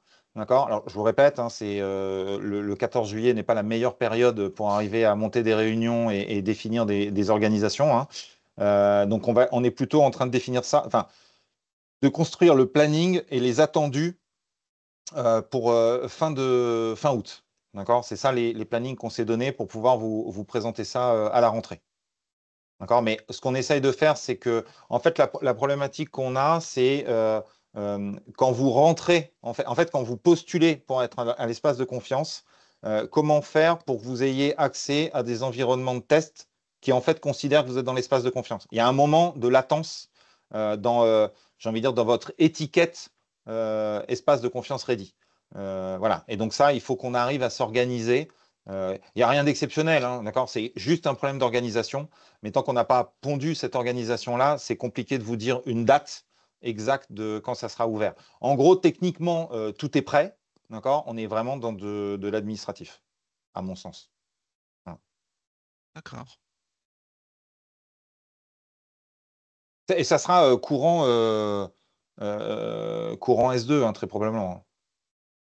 Malheureusement, le délai court, la proximité des JO et la période d'été avec les congés dans les différentes équipes internes ne sont pas favorables à des retours détaillés. Oui, exactement. Oui, oui, nous avons exactement le même problème.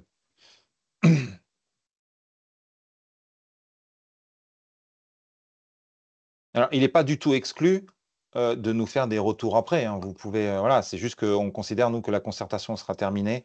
On voit bien dans les questions, je vous donne la parole, pas de problème, j'ai vu votre main levée. Il y a aucun, enfin, on voit bien dans les questions déjà qui nous a été fait qu'on a déjà été bien challengé, honnêtement, d'accord, sur les points. On se rend compte que c'est compliqué aussi de toute manière, concertation ou pas, sans avoir vu le système en œuvre, le parcours en œuvre, les API ouvertes, que vous ayez des retours finaux. Sachez que, comme je l'ai dit tout à l'heure, nous, on a fait quand même des POC, on a quand même développé, on a quand même essayé, on s'est quand même posé des questions en face. On a fait cette concertation. On vous a, en fait, finalement, on vous a demandé aussi votre avis fin 2023. Donc, on a quand même déjà beaucoup de retours. Je ne dis pas qu'il ne faut pas nous faire des retours, hein. Ce n'est pas du tout le sujet que je suis en train de dire. Ce que je veux dire, c'est qu'on a une bonne idée déjà des problématiques que vous allez avoir. C'est qu'il y a un effort à faire qui est accompagné par le Ségur. Et qu'il y a encore beaucoup de choses à vous mettre à disposition pour que vous puissiez tout lancer de manière détaillée pour vous, quoi. Oui, allez-y. Madame Bignon. Bonjour, est-ce que vous m'entendez? Oui, très bien. Oui, ok. Par rapport à l'extrait concernant les tests de conformité, qui était en bleu, là sur fond bleu, en fait, c'est extrait d'un document qui doit arriver, c'est ça? Non, du tout. Non, excusez-moi. Non, pas du tout. En fait, c'est en. Alors là, pour le coup, enfin, on essaye d'être le plus transparent possible. Là, vous avez l'extrait de notre expression de besoin. Alors, ce n'est pas l'expression de besoin, mais de notre fichier Excel de définition de l'outil, d'accord, pour vous montrer un peu la teneur de ce qu'on va vous présenter. Ça ne sera absolument pas mis en concertation. Vous aurez un outil vous aurez un outil à un moment donné qui va afficher une page web dans laquelle il y aura les définitions des prérequis, les fichiers que vous auriez à installer, par exemple, si vous devez mettre des certificats pour des clients ID installés sur votre proxy, les identités de test, par exemple, à saisir que vous utilisez ou des choses comme ça, d'accord. Et puis, vous aurez probablement la liste des tests qu'on va réaliser pour que vous soyez au courant de ce qu'on va tester. Et puis après, vous allez cliquer sur un bouton et ça va lancer les tests. D'accord ? Et suivant le choix que vous aurez fait d'interfaçage entre les deux, soit les authentifications d'identité seront faites automatiquement par l'outil, soit vous devrez avoir quelqu'un qui valide sur des ICPS à côté, enfin sur des téléphones mobiles. En gros, il y a 3 identités, hein, on est en train de faire 3 identités, donc vous aurez besoin de 3 mobiles pour valider les accès des utilisateurs factices à l'outil. La suite de tests n'est pas soumise à concertation, c'est une suite de tests qui est aujourd'hui en train d'être faite, elle sera juste donnée à titre indicatif. D'accord ? Oui, elle sera fournie Oui, il n'y a pas pour de. qu'on puisse Oui. justement faire les. Oui, bien sûr. Là par exemple, ce que je vous mets à gauche, c'est que vous avez globalement un résumé des tests, mais on vous dira là où l'outil va connecter un utilisateur comment dire, au premier logiciel. Derrière, il va connecter un deuxième utilisateur, puis après, il va envoyer telle chose, etc. Et à la fin, on va comparer ça et ça, quoi. D'accord ? Mais il n'y a pas de concertation sur les tests, quoi. D'accord ? Ce qu'on essaye de faire en revanche, c'est que, pardon, excusez-moi, je vais le finir. Ce qu'on vous garantit, c'est qu'à une date précise, l'outil de test aura une version et il ne va pas évoluer. Ce que je veux dire par là, c'est qu'il n'y aura pas de candidats qui feront N tests et le candidat suivant aura, parce qu'on a trouvé un test plus malin à un moment donné, un test N+1. D'accord ? Ça, ce n'est pas possible. Alors, tous les candidats passeront le même test tout le temps. D'accord ? Et si on fait un outil avec une version N+1, tout ce qui sera en plus quelque chose sera juste à titre indicatif de ce qu'on attend. Mais voilà, ça sera fini. Et juste une question complémentaire. Oui, vas-y. La sécurisation entre le fournisseur de services et le proxy santé, donc vous parliez de TLS. Oui. Il y a des contraintes supplémentaires? Oui, c'est ce qu'on appelle l'identifiant de session. Voilà, c'est en gros, en fait, en termes de sécurité, il faut que point à point, d'accord, depuis un élément, c'est Alice et Bob, hein, entre Alice et Bob, il faut que ce soit sécurisé, d'accord. Il faut que Bob connaisse Alice et Alice connaisse Bob. Enfin bon, voilà. Donc ça, en fait, c'est de base ce qui est fait dans le MTLS. Vous mettez un certificat de chaque côté et puis chacun se connaît et se vérifie. On a tout de suite compris qu'on n'allait pas vous demander de mettre des certificats chez tous les postes utilisateurs de tous vos logiciels services utilisateurs, c'est-à-dire chez chaque PS, dans chaque cabinet, aller commander un certificat, installer le certificat. Parce que ne serait-ce que dans 3 ans, quand les certificats vont expirer, ça va être le branle-bas de combat et ça va être ingérable. Donc, on a essayé de trouver une autre mécanique qui nous permet de garantir quand même que de point à point, on a un minimum de sécurité.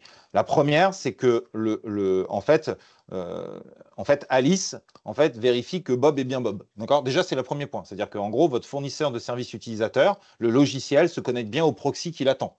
Donc ça, c'est le certificat, le TLS, porté par l'authentification serveur du proxy. Donc, quand vous allez sur un site web, c'est le HTTPS. D'accord ? Pas plus. Et ensuite, ce qu'on a considéré, c'est comme dans tout site web, par exemple, mais c'est valable quand vous vous connectez avec vos applications de base, vous vous authentifiez en tant qu'utilisateur et à partir de là, le serveur qui est à distance, il ouvre une session. Donc, il identifie cette authentification-là sur ce poste-là au moyen d'un identifiant assez grand, d'accord, unique dans l'univers, qui va permettre de dire que à tout temps et de l'espace, excusez-moi d'être un peu empirique comme ça, mais cette authentification-là est unique. Voilà, c'est tout ce qu'on demande. Okay, et de tracer ça, bien sûr, chez vous. Ok, merci. Voilà. Mais ça, vous pouvez, je vous invite, hein, je ne sais pas si vous êtes encore, mais vous allez sur Drupal ou sur n'importe quoi. En fait, vous voyez dans l'URL, en fait, où parfois c'est caché. Alors nous, ce qu'on dit, c'est qu'il faut qu'il soit caché. En fait, vous avez un identifiant de session qui est généré quand vous vous authentifiez sur un site web. D'accord, qui permet de faire en sorte que si vous vous authentifiez ailleurs sur un autre site web, c'est un autre identifiant de session. C'est assez classique aujourd'hui dans les moteurs de sites web. Merci Voilà. bien. De rien. Oui, monsieur Truche? Alors, je ne dis pas Oui. si c'est Truche ou Oui, Truche. c'est Truche, il n'y a pas de Très bien, souci. super, Merci beaucoup. d'accord. Oui, une dernière chose, les API d'outils de conformité doivent être ouverts en production ou seulement pendant Très la bonne phase? question. Vous avez fait une très bonne remarque et j'avais promis à mon collaborateur qui s'occupe de ça de faire la remarque. Ces API-là, d'accord, a priori, ne doivent pas les mettre en production. D'accord, nous allons définir ça dans les prérequis. Alors, en fait, tout bêtement, pourquoi? Parce que vous voyez, ici, là, on demande 5 interfaces de type Connect, Disconnect, Send. En fait, il y en aurait 4. D'accord, il n'y en aura pas 5, il y en aurait très probablement 4. Connect, Disconnect, Send et Get Trace. Alors, pourquoi Get Trace? Parce que dans les exigences que nous avons dans le référentiel, on demande à ce que vous traciez un certain nombre de choses. D'accord?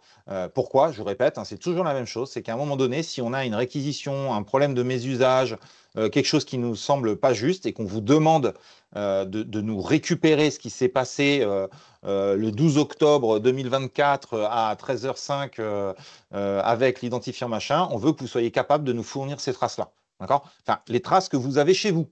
D'accord? Les traces, ça peut être c'est connecté, à demander un DMP, à demander un INSI, j'en sais rien, voilà, mais voilà, vous avez une trace réseau, comme Apache fait des traces, etc. Et dans l'outil de conformité, on va vous demander les traces, c'est-à-dire qu'on va générer, tous les tests vont générer quelque chose chez vous, d'accord? Les traces n'ont pas de format spécifique, et on va avoir une API qui va demander getTrace. Sauf qu'il y a une exigence tout bêtement quelque part dans le référentiel qui dit que les traces ne doivent pas être accessibles à l'extérieur. Vous voyez bien qu'on est un peu en contradiction avec nous-mêmes. En revanche, les traces vont nous permettre, dans le rapport, d'afficher en fait les traces qui sont liées au test. Donc, vous aurez un OK sur tous les tests. Enfin, je vous le souhaite. Hein. Donc, a priori, on va avoir un rapport avec un OK sur tous les tests. Et en dessous, en fait, on aura l'extract de vos traces qui sera affiché. Et il y a un humain qui va aller vérifier que globalement, dans les traces, vous avez quelque chose qui est cohérent avec ce qui a été exécuté avant. Donc, on devrait retrouver l'identifiant du RPPS, le session state, l'IP, machin, etc. Voyez, et donc, ça, on va demander un getTrace. Et comme je le dis, dans le référentiel, on demande à ce que les traces ne soient pas accessibles à l'extérieur. Donc, à minima, l'interface getTrace devra être bloquée en production. Mais ça sera défini, ça sera détaillé dans l'outil. D'accord. D'accord, voilà.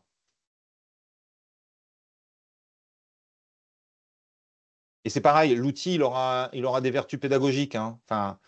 Enfin, ce que je veux dire par là, c'est qu'on va vous expliquer pourquoi on teste ça, pourquoi on fait ci, pourquoi ce qu'on attend dans les traces, etc. Donc, normalement, si l'objectif, pour avoir été dans cette position-là, l'objectif, c'est que votre équipe technique puisse la faire elle-même, peut-être mettre quelqu'un dessus le premier jour où votre proxy tourne, étudier le truc en disant « Ah ben oui, ils attendent ça, etc. » C'est ça l'idée qu'on a derrière. Et à la fin, vous avez un rapport qui permet de l'ajouter à votre dossier en disant « Regardez, on a bien fait le job, c'est bon, etc. » D'accord? Et l'outil vous aura accompagné. Ce n'est pas un outil, vous mettez votre URL, vous avez à la fin un OK, et puis vous ne savez pas pourquoi, vous avez un chaos, vous ne savez pas pourquoi. L'outil aura des vertus. On va essayer de voir aussi pour que dans l'outil, quand il y a un test, on vous dise quelles sont les exigences qui sont vérifiées.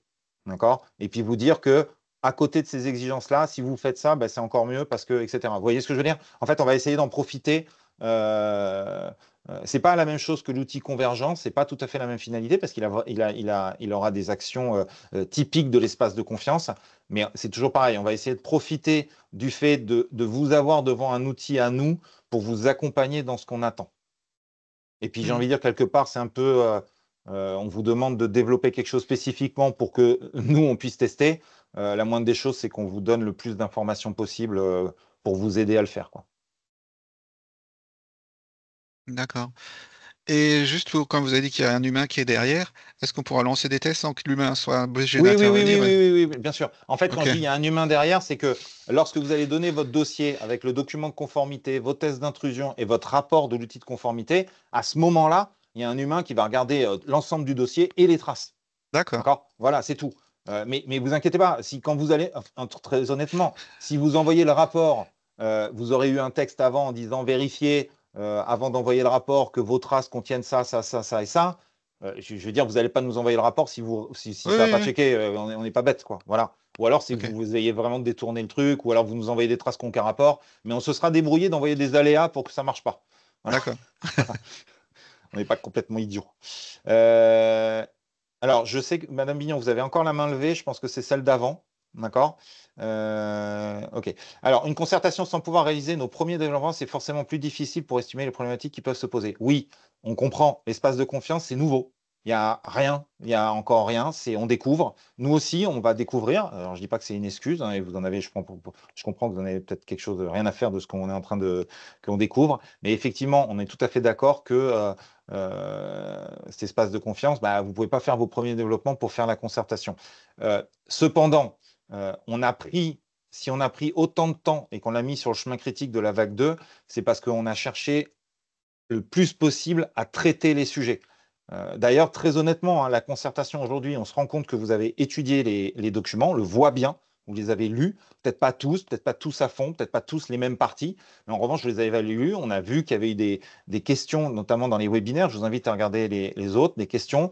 On a eu aussi des remarques en off, d'accord? On a aussi il faut savoir que les API Pro Santé Connectée, ben, l'assurance maladie a lu les documents parce qu'ils sont des API Pro Santé Connectée. On a aussi, au sein même de l'ANS, prévu d'avoir des services qui vont se connecter à des API Pro Santé connectés, d'accord? Ou au sein même de l'assurance maladie d'avoir des services. Donc, on s'est aussi mis à la place des industriels pour des raisons toutes bêtes de mise en œuvre nous-mêmes, en fait, de ce qu'on est en train de faire.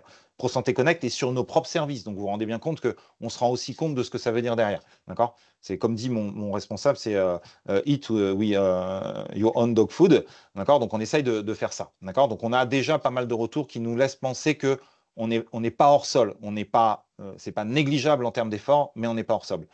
Alors, est-ce que vous prévoyez des phases de bêta-test d'intégration avant l'ouverture officielle de l'espace de confiance? Ça pourrait être une possibilité pour certains honnêtes de mieux se rendre compte par rapport à la seule lecture de documents.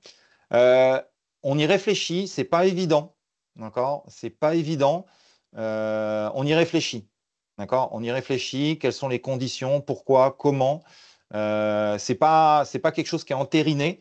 Et ça doit être concerté avec tout le monde, c'est-à-dire autant avec l'assurance maladie, GSM Vital, que l'ANS et le ministère. Voilà. On essaye de toute manière, par rapport à ce qu'on a dit tout à l'heure, de faire en sorte d'ouvrir les espaces de test rapidement. Peut-être que les espaces de test seront probablement ouverts avant toutes les procédures de dépôt de preuves clairs et précis. Peut-être que c'est les espaces de contractualisation qui seront d'abord mis en œuvre. Pour ça, c'est pareil, il faut qu'on voit par rapport à l'outil de conformité quand est-ce qu'il arrive. Voilà, on a beaucoup de choses qui arriveront en cours de S2 2024, mais je laisserai plutôt la DNS gérer cette partie de bêta-test éventuel d'intégration avant. Ça demande des efforts chez les équipes, hein, tout bêtement, d'accompagnement, d'aide, de support particulier, toutes ces phases de bêta-test. Et effectivement, c'est très intéressant, même pour nous, pour stresser en fait notre vision du sujet. Il est midi. Nicolas, je pense qu'on va clore. Moi, je vous remercie d'avoir été présent, d'avoir été nombreux à l'ouverture de la concertation, nombreux aux 2 derniers webinaires. Vous étiez moins nombreux au second, mais c'est pas très grave. Et puis vous avez posé plein de questions, vraiment honnêtement. Et alors, je vous cache pas qu'il y a beaucoup de sujets qu'il fallait prendre en compte pour vous répondre. On a essayé d'être le plus transparent possible. Je répète, je ne vais pas revenir sur les sujets qu'on va encore devoir étudier, mais globalement, on est sur un référentiel qui est stable, qui va peut-être amendé des problématiques d'API minimale en fait, qui a été évoquée. On en discutera, on en discute avec la DNS déjà. Et puis on reviendra vers vous à la fin de la période estivale, en début septembre. Donc je vous souhaite de bonnes vacances pour ceux qui partent en vacances, de bons JO. J'espère qu'on va avoir plein de médailles. Ça va être chouette. Et bon courage aux Parisiens pendant ces JO. Voilà. Ouais, merci beaucoup à tous d'avoir pu vous connecter sur ces 4 webinaires et on vous souhaite Il sera un mis bel en été. replay, hein, Nicolas. Bien sûr, il sera mis en replay au plus vite sur le portail industriel dans la continuité des webinaires précédents. Donc vous pouvez les retrouver, vous pourrez retrouver le lien du replay sur les liens des webinaires précédents aussi. Merci à tous. Voilà, merci à tous et puis voilà, très bon été à vous et on revient vers vous pour un nouveau webinaire en fin août, comme l'a dit Joachim tout à l'heure. Merci. Voilà, je quitte pour ma part. Au revoir.